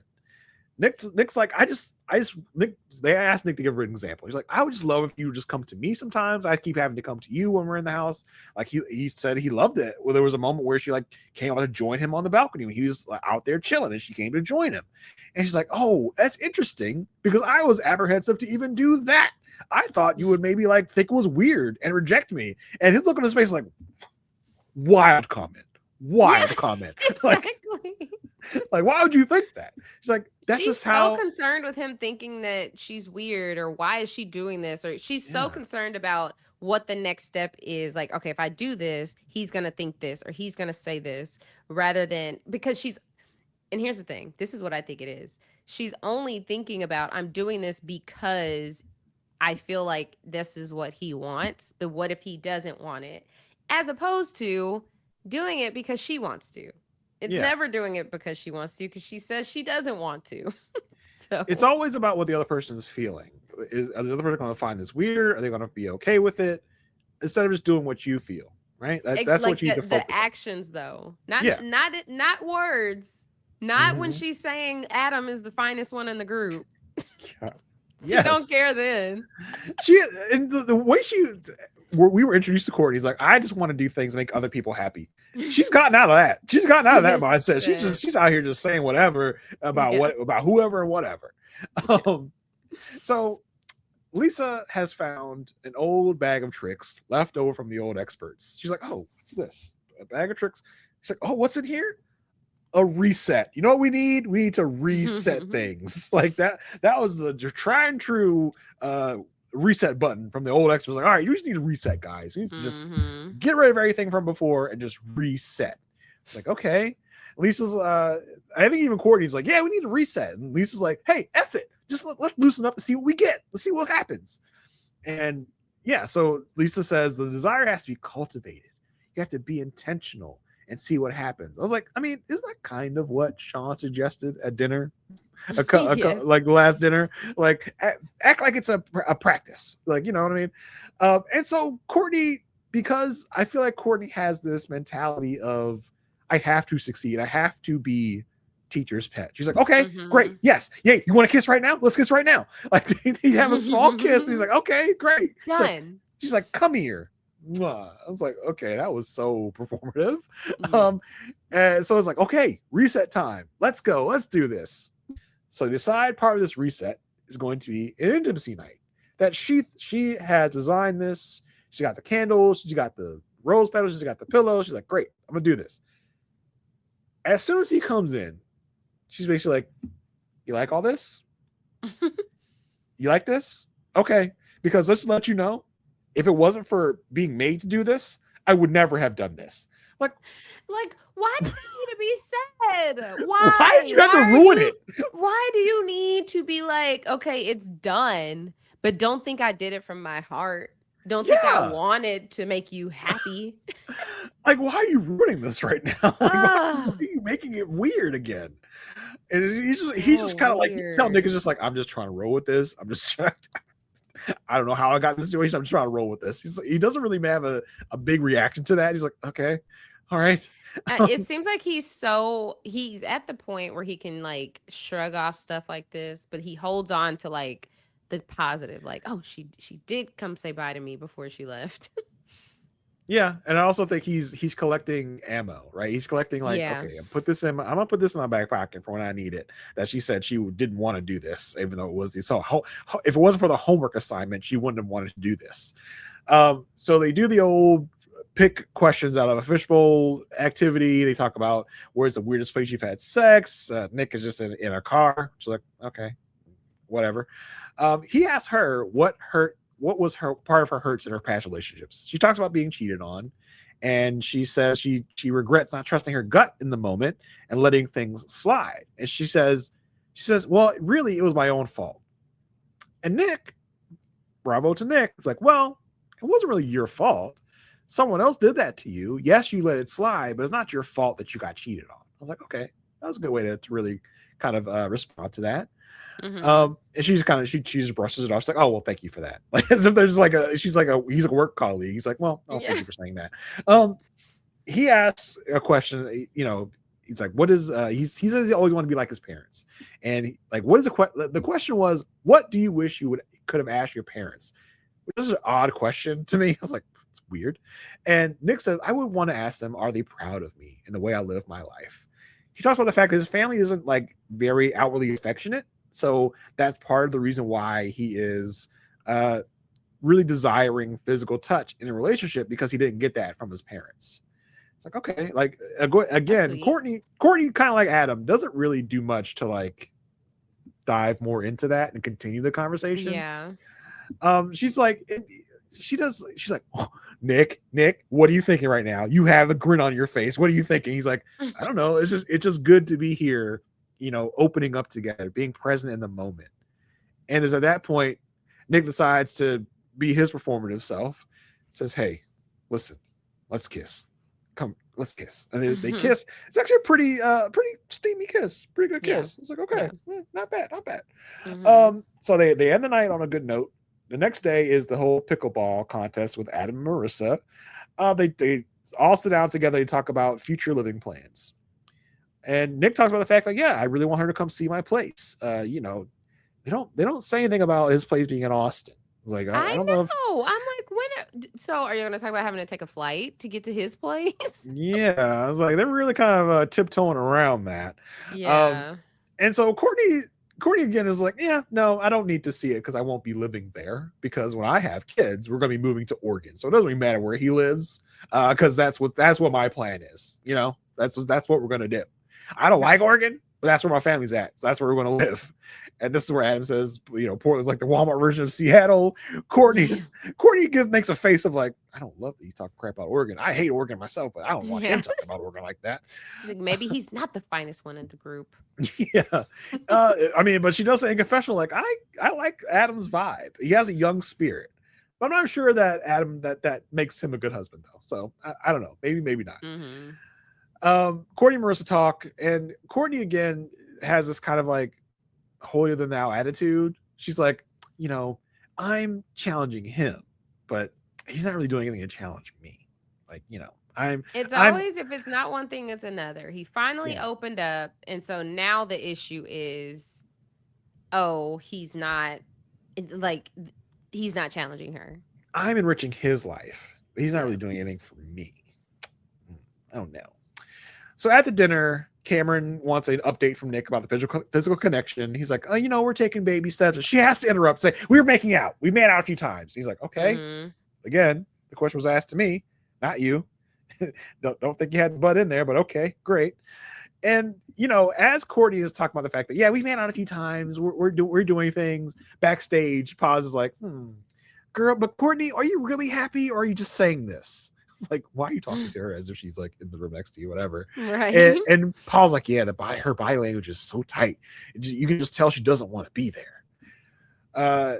He talks about more of that. He's appreciating that she's doing more physical touch. She says she again makes sure she has to note, well, I'm doing it to make him happy. It's not really something that I'm doing for me. I'm doing it for him. And Mecca brings up the birthday dinner. It's like, it seemed like you're really ignoring Nick at your birthday dinner. You had your back to him and everything. And he's like, honestly, I don't see where you're trying on your end. And this sets Courtney off. Mm-hmm. She's like, listen, I like him. There is a compatibility, there's a connection there, but it feels like I'm doing all the changing. I'm taking all the steps to make this work. But what is Nick doing? What is Nick really doing to help foster this connection? I don't see him doing anything. I was like, damn, she threw him under the bus. It's like she was holding her tongue and she's just like, I gotta say this. I gotta get this out. I wasn't gonna go there, but now I am. Yeah, she goes, that was the old me. That wasn't nice. I'm sorry. And he's like, well, I mean, I feel like I'm opening up more, putting myself on a deeper level. I mean, I told you the whole thing about my parents and the affection thing. Isn't that enough? Isn't that what I got? That's what I got for you. That's kind of how deep the well goes. I don't know what you want me to do. And she doesn't really accept that. She's like, whatever. Basically, it's just like, just brushes it off again, as she does with everything this man says. So that was pretty much the end of them for this drop. Not very good. Positive. Where were we? Where were we last time on them? So you were at a 1 and I was at a 2. All right. So I think it's just not looking good. Should I have 3 couples at a 1? Somebody got to stay together. Damn. Yeah, the fact that it was a positive episode, or positive 3 episodes for him, and she just continued to find problems in all the wrong places. I think she'll never be happy with him. And I don't think she's trying to, from the group's perspective, she's trying more than Caitlyn at least. But but that bar is low. But I think I gotta give them a 1. Yeah, I'm sticking with my 1 too. Wow. Ain't no hope for these 2. None. Yeah, that's kind of crazy. Oh goodness. Do I have hope for anybody? Let's go ahead and talk about Mecca and Belle Jolie. Let's see. All right. These 2 cool cats. They didn't get a segment before Courtney's birthday party. But at Courtney's birthday party, Mecca talks about how he did shut down in that group setting. They also showed before that Belle Jolie rolling her eyes. Yeah, I feel like they reused that clip several times. They showed it a couple times. It's like, who she roll her eyes at? When did she roll her eyes? I thought maybe she was cutting eyes at Michelle. Michelle, yes, that's what I thought too. And so he was Mecca was sharing with the group. He's like, he feels like he doesn't project, he reflects. And we get the confessional from him that he did feel attacked in the last group session. And then Belle Jolie speaks up and says, they pissed him off so much she felt like she wasn't going to get any action. Is that the first time that word has been used? Because Lifetime, we're not getting that word. Peen? Yes. Like, interesting way to say that. I was like, okay. Oh, I mean, I've heard that plenty of times, like in life, but not on Married at First Sight. What type of stuff you engaging in? What type of stuff you engaging in? What friends you hanging out with, Aysha? I don't go around saying peen all the time. You ain't here for me. Who you hanging out with? Before every pre-show, those other partners, a way to work it into conversation. Those other partners you'll be podcasting with. Is that it? That's what these people are saying. Hey. So let's see. Okay, so then we got their expert visit with Paul. And Paul, Mecca's like, hey, I'm gonna be frank. I felt attacked. And Paul's like, by me? Yeah. Yeah, I think Paul kind of felt. I think Paul was kind of tipped off at one time. He's like, so let's start talking about the group session from the other day. How did that make it? How did that land on you guys? What was that like? Like, not well. Not great, Paul. Not great. Okay. And so Paul does apologize. He's like, I did not want to make you feel like that. Well, I thought it was great that I don't know that we would get this in an old era Married at First Sight of like bucking up against the experts of like, I felt a certain way about Right. what you said. Like I was not happy with the things you said about me and to Yeah. me, which is like kind of like comes off of what we were saying from the last drop. Like these extras are coming in hard, and they came Mhm. in a little hard for Mecca. He's like, wow, I He's like, was too kind of hard. taken aback by this and felt hurt by what you said about me, Paul. Yeah. He because Paul was like, look, I'm trying to shake you and look like it worked. Yeah, just really trying to be like, I mean, not like I'm. And Paul kind of says, "I'm sorry if you felt that way," Yes. just in a better way. Like He's like, I'm sorry, but I don't regret it. yeah, like yeah, hey, it worked. It worked, didn't it? I was trying to get you to think. I was trying to get you to be in a better space, and hey, it worked. I'm like, yeah, but I still feel like crap. Like I could have done it better. So Mecca does share that he feels like he's been like trying to push away love. Like he could see himself loving Beljolie, but he's just never felt love towards a woman before. And he felt like, okay, if I do, like, am I even being myself anymore? It's like, wait, so did you think you were just like where did you think you were gonna go from here? If What was your plan? yeah, I'm so confused. You show a Married at First Sight. Like, Right. I feel like we need to develop another show about getting people through challenges with love, being loved. This feels like a whole other show, not Married at First Sight. Married at First Sight is not where we come to work out these problems. That's another show. Married at First Sight is where you come ready to love someone. Yeah. Like, none of these people are ready to love. No, it was wild to me. It's so wild. Yeah.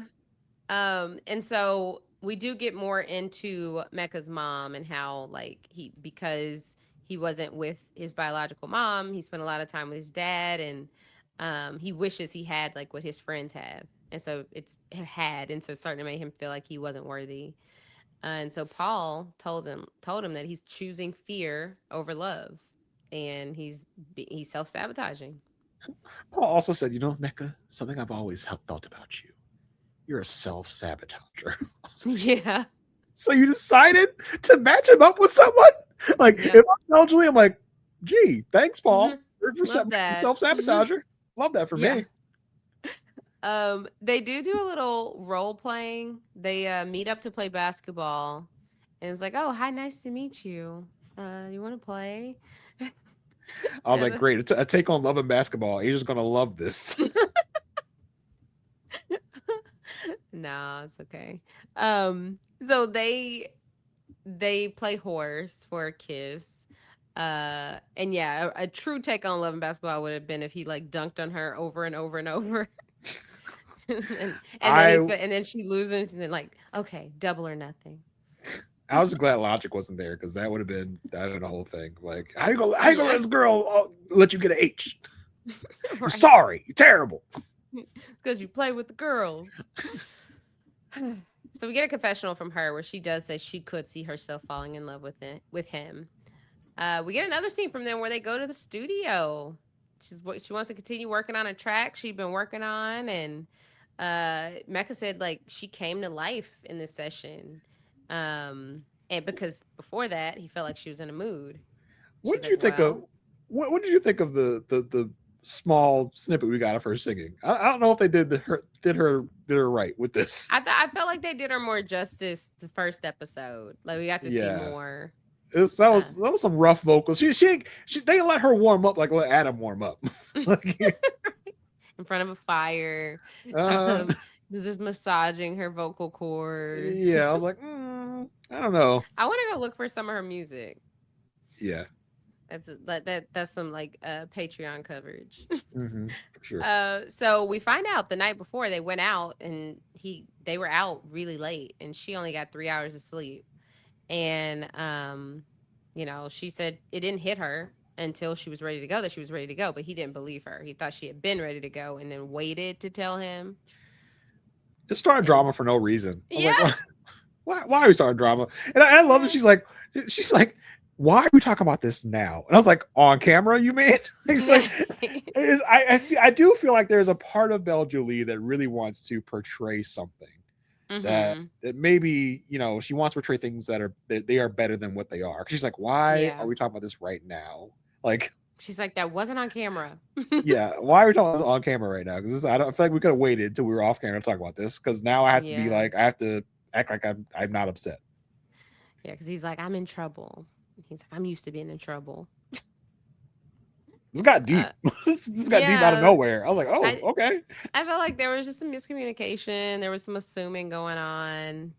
And hey, at least they were out together and it wasn't like he was out and then she was like, where is he? Mm-hmm. That's one thing.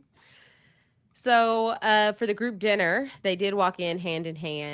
And Paul's like, it's giving performance. Now, Paul, did Everything, y'all talk? everything, everything can't be performative, Paul. Everything can't be Right? performative. Like, if y'all don't believe in them so much, why did y'all match them? Why I'm we so didn't know they'd be this performative. right. I'm so confused. So, Mecca says he was undecided at the last group therapy, but he doesn't know if that would be his same decision today. He's feeling like he'd be really stupid to say no. And then Belle Jolie shares with the group like she did not like how they were being painted. He's not performative. He's just exaggerated. And Lisa's like, she really has his back. Like she was like, he is not gonna find better than that. So Michelle's like, oh, okay, I was at me next time. Yeah. She said she apologized. She said she was one of those people. She said the drinks were flowing. So that's kind of why she made that comment. At group, And y'all drinking like that at group session? right. She's like, I was on my fourth glass of wine. Damn. I don't know if you drinking at group therapy. I don't think that's a good idea. Maybe they went to happy hour before group therapy. I don't Maybe. know. To make sure people will talk. Yeah. Got to make sure there's Kind of some loosen talking y'all up. happening. Yeah. And so let's see what else we got from Mecca and Belle Jolie. I did love in the little session they were talking about the fact that he feels like he's always in trouble, and she has to tell him like, you're not trouble. Yeah. You're not. And in the confessional, he talks about the fact that being with someone that accepts all of him, and he's really finding comfort in that. I was like, I wish you would tell her that. I wish you wouldn't say that in a confessional, but tell her that. Like, I think that's Right. part of what Paul talked about, you choosing her. I think that would help us illustrate like why you're choosing her, like why you're feeling Yeah. okay about her. Tell her those things. Exactly. But that requires a level of vulnerability, which he's not ready yet to give her. True. That was it we got from them? That was it. Wow. I was like, did my notes delete? No, that was I it. was like, okay, well, yeah, I mean, that doesn't help the case. We've been middle of the road. We were threes week 1. We both were 2 week 2. Week 3, we went back up to a 3. And I think I'm back up. I think I'm maintaining my 3. Like, I'm not getting anything besides like Belle Jolie riding for her man. We know that. We've known that since day 1. Mecca uh, just doesn't know if he deserves love, and he's continuing to communicate that, but is still not at the point of like, oh, Mecca wants Belle Jolie. Like, we don't even So, know if they've continued their physical intimacy. We know that they crossed that line, but was it just like a check mark, or has that continued to be a part of their relationship?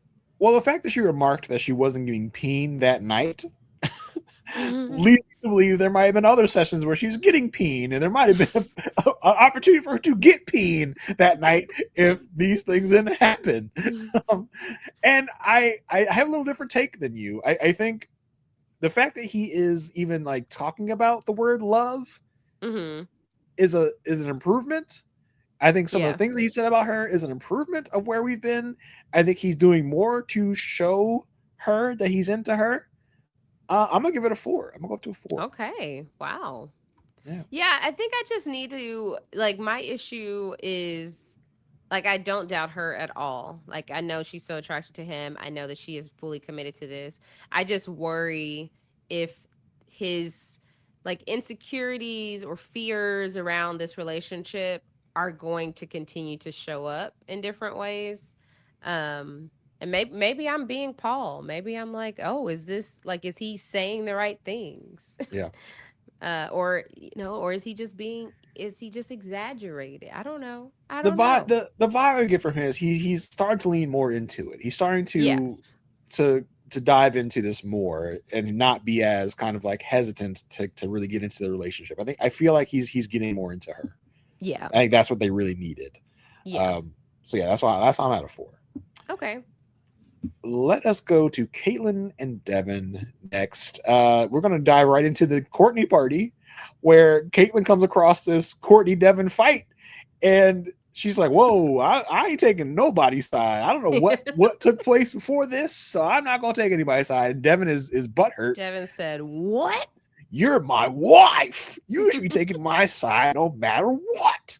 And so she sits out next to him and he's like, "I just think you should hear me out." And she's like, whoa, hey, don't press into me, brother. Like, I don't know you like that. Like, she's like, I don't have context. I'm not gonna walk up agreeing when I don't know what was said. Right. We just met. Yes, you are my husband, but you are just kind of like, quote unquote, my husband, if you know what I mean. Don't get it twisted.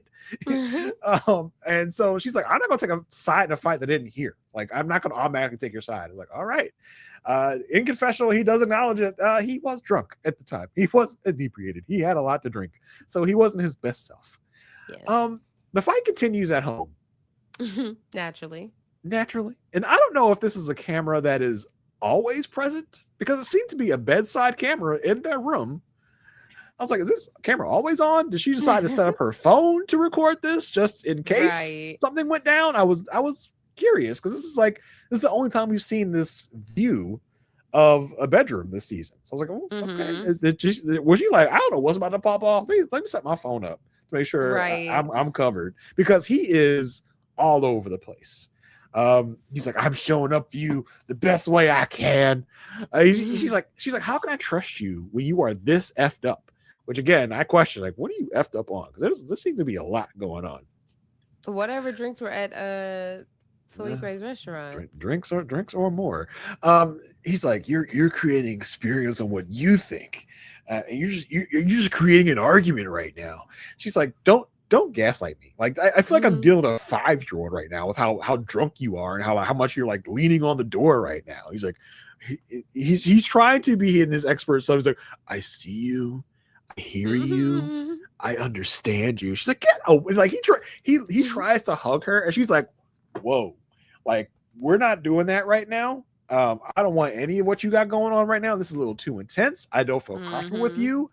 And right now, she's like, I don't feel comfortable with you as a leader in my life. That's never gonna happen. This is a little scary. I was like, he is like kind of like, he was intense with how he's trying to hug her. I was like, whoa. I was like, what's happening here? But it seemed to go okay. He got the message. He got the hint. Back up. Back off. Right. I mean, it's also one of those situations where it's like, okay, once she realized he's in that state, it's like he is in no condition to have a productive conversation. Yeah. So I'm not going to try to entertain this. But he don't hear that. He thinks he thinks he can totally have this conversation. He thinks he is in his totally right mind to have this serious conversation right now. Totally fine. I am so fine. I'm the best I've ever been. I'm like the third expert on my first side. So yeah, the next day, they both got in the car. They're both hungover. He's like, hey, so just want to apologize for my actions last night. I was definitely way out of line. I do apologize. And she tells him, listen, I've had partners with substance abuse issues in the past, and what happened last night really kind of triggered me. I think we can definitely move past this, but I need you to know that that was not okay, and it can't happen again. He's like, I know I can regulate myself. I'm sorry. I don't want to make you feel unsafe or not respected. And she's like, okay, we're gonna move past it, but just know this is not cool. After that, he got her some flowers. In confessional, Caitlin does say that she does like the fact that he is willing to take accountability for his actions. And it makes her want to lean more into the process and to make this work. So Devin goes out of his way to throw her a Harry Potter night. He does all the things. I thought this was really sweet. This was very sweet. Very thoughtful date. Very. And when the Mario "You Should Let Me Love You" started, I was like, oh, okay. And I had this thought and then I didn't actually do it, but I was like, I need to be making a list of all these songs that we're hearing on Married at First Sight that we've never heard before. I wonder if there's a mass playlist on like Spotify or something that's already being made. Probably. And he's like, and he even says the words, "I just want her to let me love her." Wink, wink. As Mario, you should let me love you. Baltimore native, y'all. In confessional, he says that he's getting more on camera, but still off camera, he's not really getting any affection from her. Like they're basically strangers in the same apartment. He made it seem like they just like pass each other, and yeah, he's hoping this Harry Potter night sparks something. She's loving the Harry Potter stuff, and she talks about how well he treats her in confessional. She says, "I'm actively trying at this. I know I have walls up, but I feel like I'm getting more comfortable every day. I really want this to work." Not good enough for Devin, because while Devin's walking his dog Ray, he's like, "I'm still not getting enough. I'm not getting reciprocation from her. I'm doing all this stuff for her. She's not doing anything of this stuff for me. It's a struggle." They meet with his friends, and we kind of hear the same things. She just talks to his friends about how great he is, how much of a good human he is. Meanwhile, on a one-on-one with one of his friends, he's like, "Yeah, I'm not getting anything. I've got no real affection. There's no cuddling at night. There's a pillow fort around the bed. I'm not getting nothing from her. I don't know if I can keep doing this." And so, like, we see that they're living in two different realities at this point, which kind of tees us up for the dinner, where at dinner, Devin brings it all out. He says, "Listen, we are just not connected. I don't even know if we're friends right now. Does she even like me? I have no idea." Dr. Paz out here in the back. We gotta watch Paz. Okay. I don't want another Jonathan, Dr. Molly situation, because she's all up his butt. She's like, "Oh, that's right, Devin. Yeah, I want to be in this relationship either. You tell him, Devin." Yeah, she's so impressed by him. And if y'all don't know who Jonathan and Molly are from Married at First Sight history, look it up. It's interesting. But it's like, you get him, Devin. I would. 8? Yeah. Huh? 6 or 8? One of those. Something like that. Jonathan, Molly, MAFS is all you need in a chat GPT search, okay? Yeah. Because Paz is like, "Yeah, I wouldn't want to be in a relationship either, Devin. She's not giving you anything." I'm like, "Okay, all right, Lisa, calm down." Caitlin is like, "Listen, I am trying. Give me some credit. There's been some growth on my end. Not enough for you, but I'm trying to get there." He's like, hey, let me finish what I'm saying. Let me just finish, okay? He's like, I see you. I see where you think I'm just crapping on you. I see you. I hear you. I understand. Like, where's this mantra coming from? Is this what you learned in therapy from years ago? Because you keep saying this. He's drunk. He's sober. He's like, "I see you. I hear you. I understand you. I'll adjust my speech to make sure that you're not feeling crappy with what I'm saying about you." And, she's like, he acknowledged she's making steps, just not fast enough. He's talked about the fact, like, the other day we were hanging out, I was trying to be goofy, trying to get her attention. She basically just ignored me. Give me a smile, give me a shoulder shimmy, something to tell me that you're into this. He says, "Listen, I really okay. When we get to the point where you got to say, okay, if you're sitting here, like, put your hand on my leg. Okay, put your arm. You're doing too much. You got to do too much. I get it. Like, that is what you want. That is what allows you to feel validated. But that's when we're getting into okay, does she want to do any of that? Like, that's when we need to start evaluating, is she into him? Because I get it. Like, as Devin, those are the things she would be doing that you would think this is a sign that she's as into this as I am. Because he's not asking for the world. He's not asking for what Sean is asking for. This is a little different, right? He's asking for, acknowledge that you're here with me, right? Acknowledge that we know each other. He's really not asking for a lot. But I think that's when Devin may have to take a step back and be like, dang, if I've gotten to the point of needing to ask for you to look at me to hey, like, we're here together, like, we're acknowledging that we're enjoying the space together, then it's a different conversation. Yes. I don't know why I keep coming to Caitlin's defense. I just feel like Caitlin's should Caitlyn be on Married at First Sight? No. No. Not at all. I think there is a person in each couple except for Cameron and Michelle who shouldn't. Yeah. So. And Tori kind of comes to Caitlyn's defense here and says, Caitlyn, like, no, neither of you are wrong for wanting to move at your speed that you're comfortable with. And she makes sure to tell Caitlyn, listen, Caitlyn, you're not flawed for moving at your own speed, but Devin has a different speed. And that's not bad either. You both have your different speeds. Yes. And I was like, okay, yes, I totally agree with this. But Caitlyn, the speed you go at is not a good speed for Married at First Sight, because you have to get comfortable really fast, right? If it's a case where she doesn't like him, that's one thing. I don't think that's really the case. I think the biggest case is that she's not comfortable moving at this speed of affection. But that's different. Like, let's equate it. He's not saying, we're in this bar, why don't you come and put your arms around my neck and make out with me? Why aren't you pulling me closer and like rubbing my arm? He is asking for her to look at him. But I don't know how truthful I find Devin's she already experience. said it's hard for her to look at people. She said that. Yes. She said she doesn't look at people. Yeah, I just don't know how credible I find Devin's experience, because he even talk about the fact, like, and so we go from the dinner, we go into the ride home from dinner. He apologizes for blindsiding her, which he should not have done. I feel like Devin is too in his feelings, too much in his thing right now to really be thinking straight. And she's like, okay, yeah, what do you think was going to happen here? What did you think your intention was? How did you think that was going to go? And she's like, do you see any of the positive things that happen with us? Because it feels like anytime you talk about us, you always say anything negative. And anytime I try to talk about us, I talk about things positive. He's like, yeah, that's because you're on the cameras. Like, we only connect because we're on camera. And she's like, okay, what was your favorite day with us? Right? The EDM festival, which I guess they went to some EDM festival, off camera. And he's like, not Burning Man. He's like, yeah. She's like, and there was not a camera in sight that day. So like, that's your favorite day with us being together, and there was no camera. So how do you explain that? I think Devin's more invested in the cameras than she is. I think the cameras are getting to him more than it's getting to her.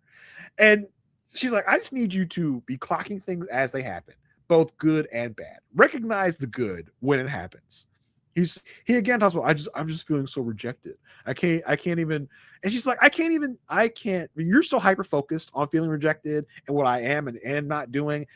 It's not giving me an opportunity to relax and kind of lean into just this. Naturally do these things. Yeah, there's so much pressure that you're putting on this, Devin. I can't feel comfortable and vulnerable enough to really get to where you want to be, because you keep bringing up the fact that it's not moving fast enough for you.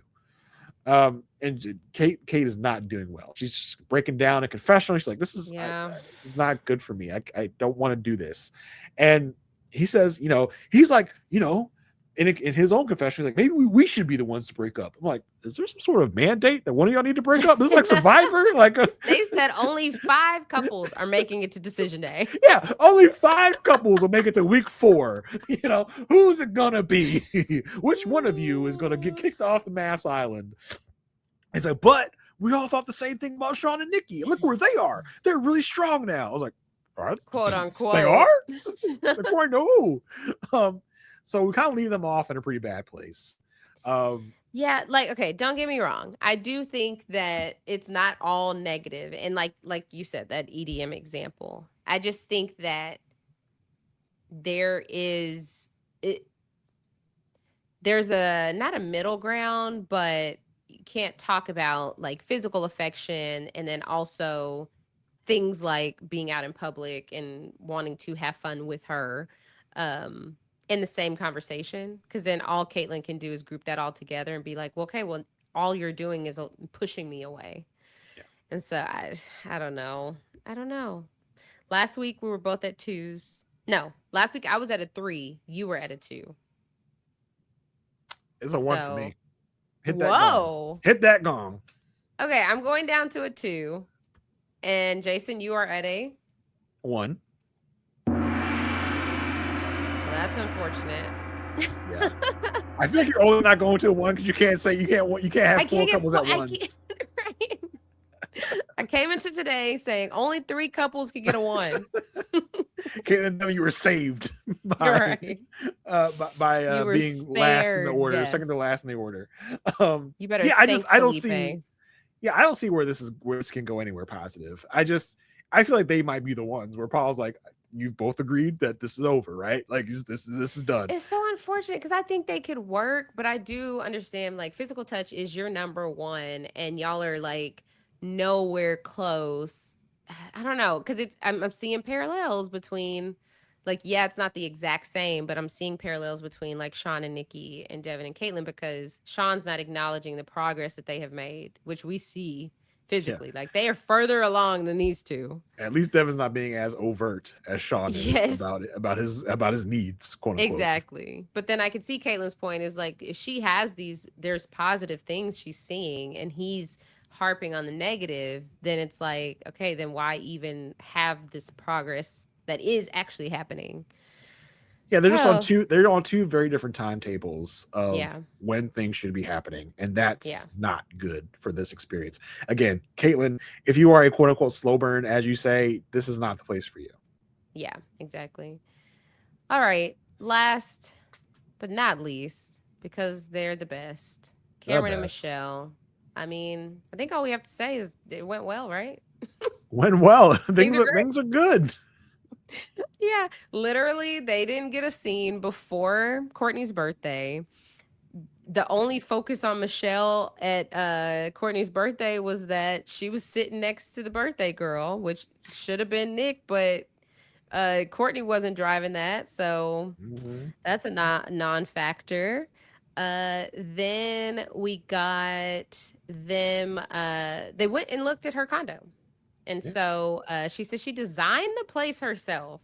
She was pointing out all these little details she did, like, oh, yeah, I designed that. I did that. I'm like, I did that paneling. I was impressed. And Cam was rightfully impressed. He's like, oh, my gosh, you did all of this stuff? Like, and I love that he was so impressed by her. And he a showed concept. It. Yes, listen, Sean, be happy she got some rugs from India, okay? Like, that be the accomplishment that it is, okay? And he's like, you did this molding, you did this painting, you took these pictures. Like, oh my god! He's not walking around like I've seen better paintings. It's I've okay. seen people who I've hung out with people who've done their condos better. He said in a confessional, she's so humble, but she's so talented. He's like, it makes him want to step his game up just by being with her. He's like, oh, you did some trim. What do you think you are, property sister? Not a property sister. A little even on the trim here. Okay, you didn't do that great. You didn't do that good. All right. Her roommate Tam is there, and so he's getting to meet Cam, and Tam was like, oh, Tam will be replaced by Cam. He's like, but please actually don't kick me out. I have nowhere else to go. He does bring up that she has a fiery temper. But Cam was like, we haven't had a disagreement or like an argument or anything. And so he hasn't gotten to see that. But I feel like an argument with a roommate, an argument with your husband may come off differently. Like she may argue with Tam like he's a sibling. Yeah. Where that looks different in a relationship. Yeah, I would say the only thing I'm missing from the Cameron Michelle situation is how they handle arguments, how they handle disagreements, how they handle fights. Yeah. That's the only thing we're missing here. Yeah. We get an expert visit with or they visit the experts. With Dr. Lisa. Cam said he's so happy. And Michelle's like, yeah, y'all did a great job. Or y'all did an amazing job. And Dr. Lisa was like, I know. Yeah, I did. I did. I know we did great with y'all and terrible with the others. Yeah. Isn't it so entertaining? So he talks about how like because he's like commuting back and forth between Portland and Seattle, he drove up a night before just so they can have an extra night together. And so it's just like little things like that. It's just so sweet. It's showing effort. It's showing how into this and committed they both are. She said he's so emotionally intelligent and he's tearing up. He's like, he's never had a woman say such nice things about him. And he's like, and he feels like his life trajectory is just only going up since meeting her. What is the opposite of getting the ick? Because whatever it is, that's Being what Cameron attracted. has. That's what Cameron has for Michelle. He is so attracted to her in every way possible. He's sprung, maybe. I don't know. And so Lisa's like, are there feelings involved? And Cam's like, yeah, like, I mean, I've never told a woman I loved her before. And Michelle's like, yeah, I have feelings of love towards him. They're gonna be saying it by next. So y'all There's in no love? way. Come on, Yes. let's go. Let's dispense with the nonsensicals. You're in love. Just say it. Yeah, they have to be saying it by next drop. So she made like a little picnic. And he's like blindfolded. She's feeding him different foods. She put like marshmallow on her lips and they kiss. So it's a very like sweet date. Yeah. And we get a confessional from her. She's like, it's not a competition, but I think we might be the strongest couple. I was like, oh, okay, Michelle. See a little different side from you. Talk your talk. A little competitive side. Look at you. Okay, all right. Yeah. I see. And then they end the scene of like, I'm so lucky. No, I'm so lucky. Right. Like, oh gosh, exactly. Bro, come on. She's like, it's shocking to her that another woman hasn't scooped him up. He's been, I just imagine it. Cam has been in his little basketball bubble, and it's not even just a thing of like, oh, something's got to be wrong with him. He doesn't strike me as like a Felipe who's just been out in the streets. Yeah, he doesn't strike me as like a go-getter in terms of going after relationships. Like he had that story in the first drop of like, I watched a woman's laptop and I thought she would be interested in me, but she wasn't. He just seems kind of like a doofus in love and needs someone to be like, here, this person. Here's someone. Yeah. He's like, unless she walks up to my front door, better yet, she'll walk up to the altar on Married at First Sight. There you go. Yeah. She said they've had so many SCs, just serious conversations. It's like, why are we abbreviating this? Right. We also learned he's teaching her about drip, and like just how to say it properly. Like he has drip because she had said like he has swag.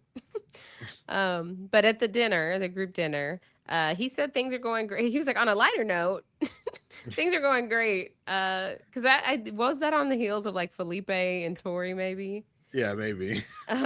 So he said things are going great. Like it's his first week of practice, and he has never been in a better mood. He feels like he's a better coach because She's make my life better in every facet. Yeah. I don't know how else to say it. I feel lighter on my feet. I feel like things are just, it's all sunny days. Like everything is just so great with her in my life. All right. I'm thinking about moving to Seattle. Talk your talk, Cam. Talk your talk. I was like, damn, he is as you said, he is sprung. He is into this in every way. I lost you in my right ear. I got you in my left. So yes, talk that talk, Cam. He is so crazy about her. He's thinking about getting a month-to-month lease in Portland. So he's flexible. He moved to Seattle. She even said he fits right into her life. At this point, he's like, listen, I'm just gonna quit coaching. I'm just gonna quit my job. I'm just gonna live with you if that's okay. I don't have to coach. Basketball, what's that? I don't know. Right. I'm all about you now, Michelle. You are my new basketball. Right. He said, like he was lonely, and it was kind of like he even won a championship, but it doesn't mean anything if you don't have anyone to share it with. Threw that trophy in the trash. Threw it in the trash and place a picture of Michelle in the trophy's place. Right. Let's see what else They also, we ended it with them. So they went to Portland to go see his place, which is a significant drive, like 3 hours or so, right? Yeah.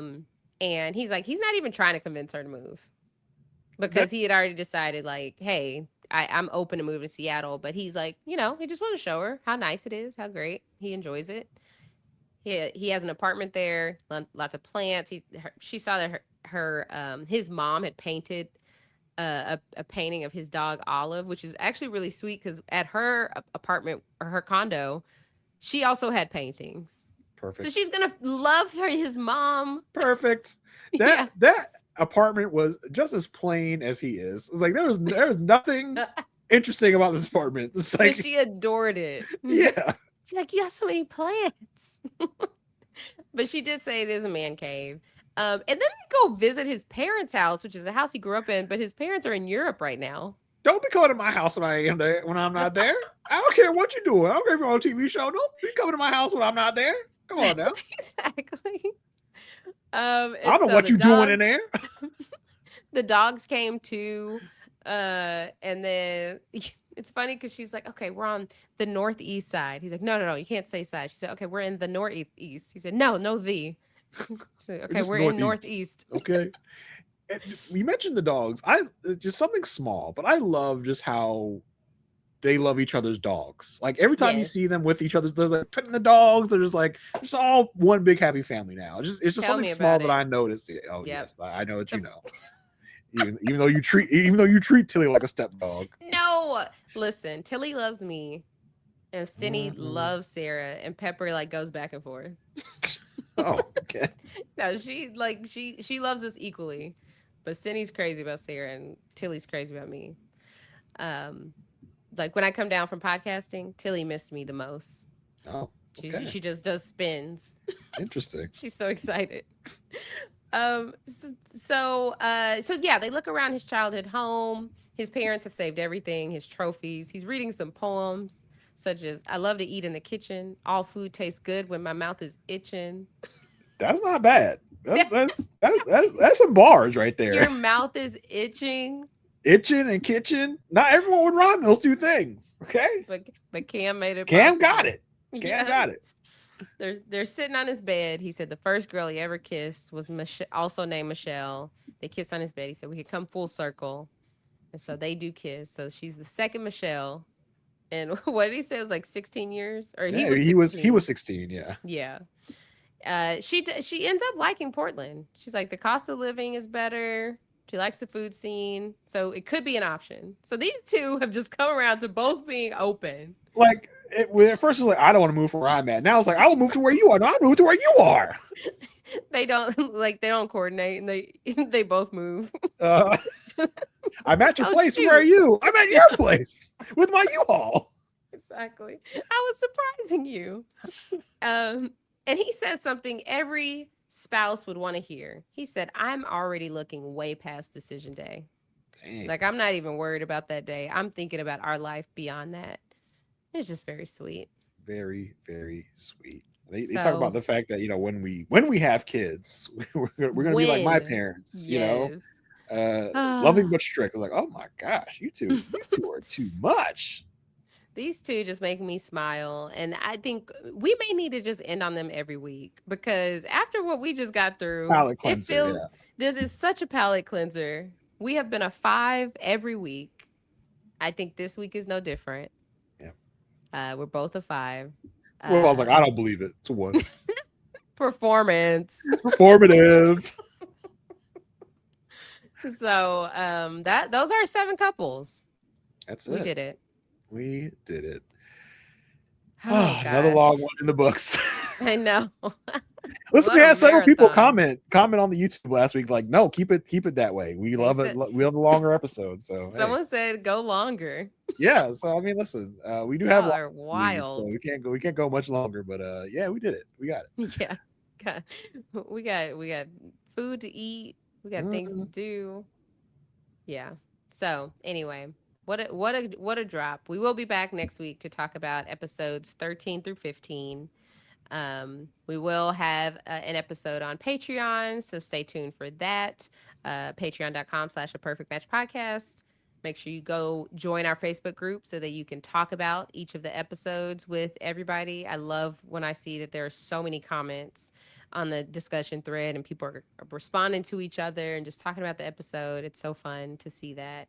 So go join us on the Facebook group, where the password this week is Pickleball Problems. Pickleball Problems. It was roughly 2 hours ago that we were talking about pickleball problems. Mm-hmm. Yeah, I'm happy I remembered. I was like, what is it? What is she gonna throw it to me? Do I remember what it is? Right, that's because I didn't remember. All right, Jason, where can people find you? Yeah, you can always find me on, as H mentioned, our Patreon, which we have fun with. We're gonna be taking more feedback for this week's Patreon episode, so hit us up if you have any questions, comments, whatever on Patreon. You can also find me on the Good Pod, where me and Marissa Garza are rewatching the show The Good Wife and all the Good Wife related properties and talk about it every week. So coming over if that's something you're interested in. We'd love to have you over there. That's it for me. What about you, Aysha? You can find me at Aysha like Asia on also social media at AYSHA like ASIA.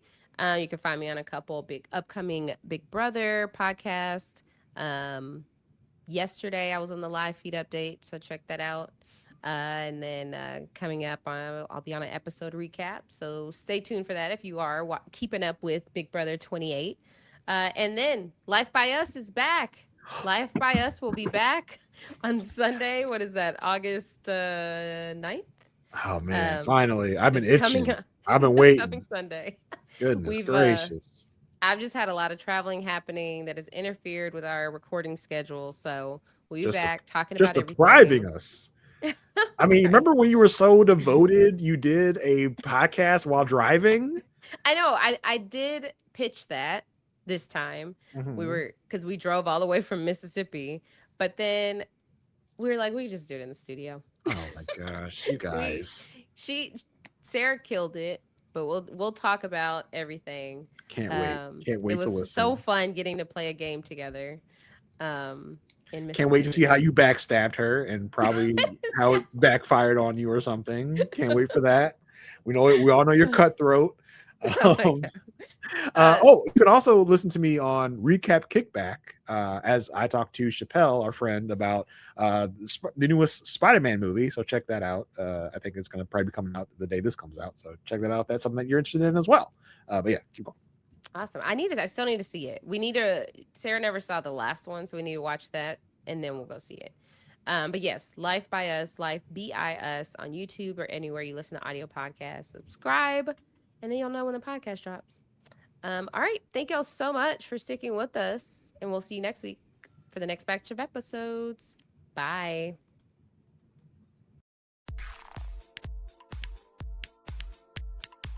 This is RHAP. We know reality TV.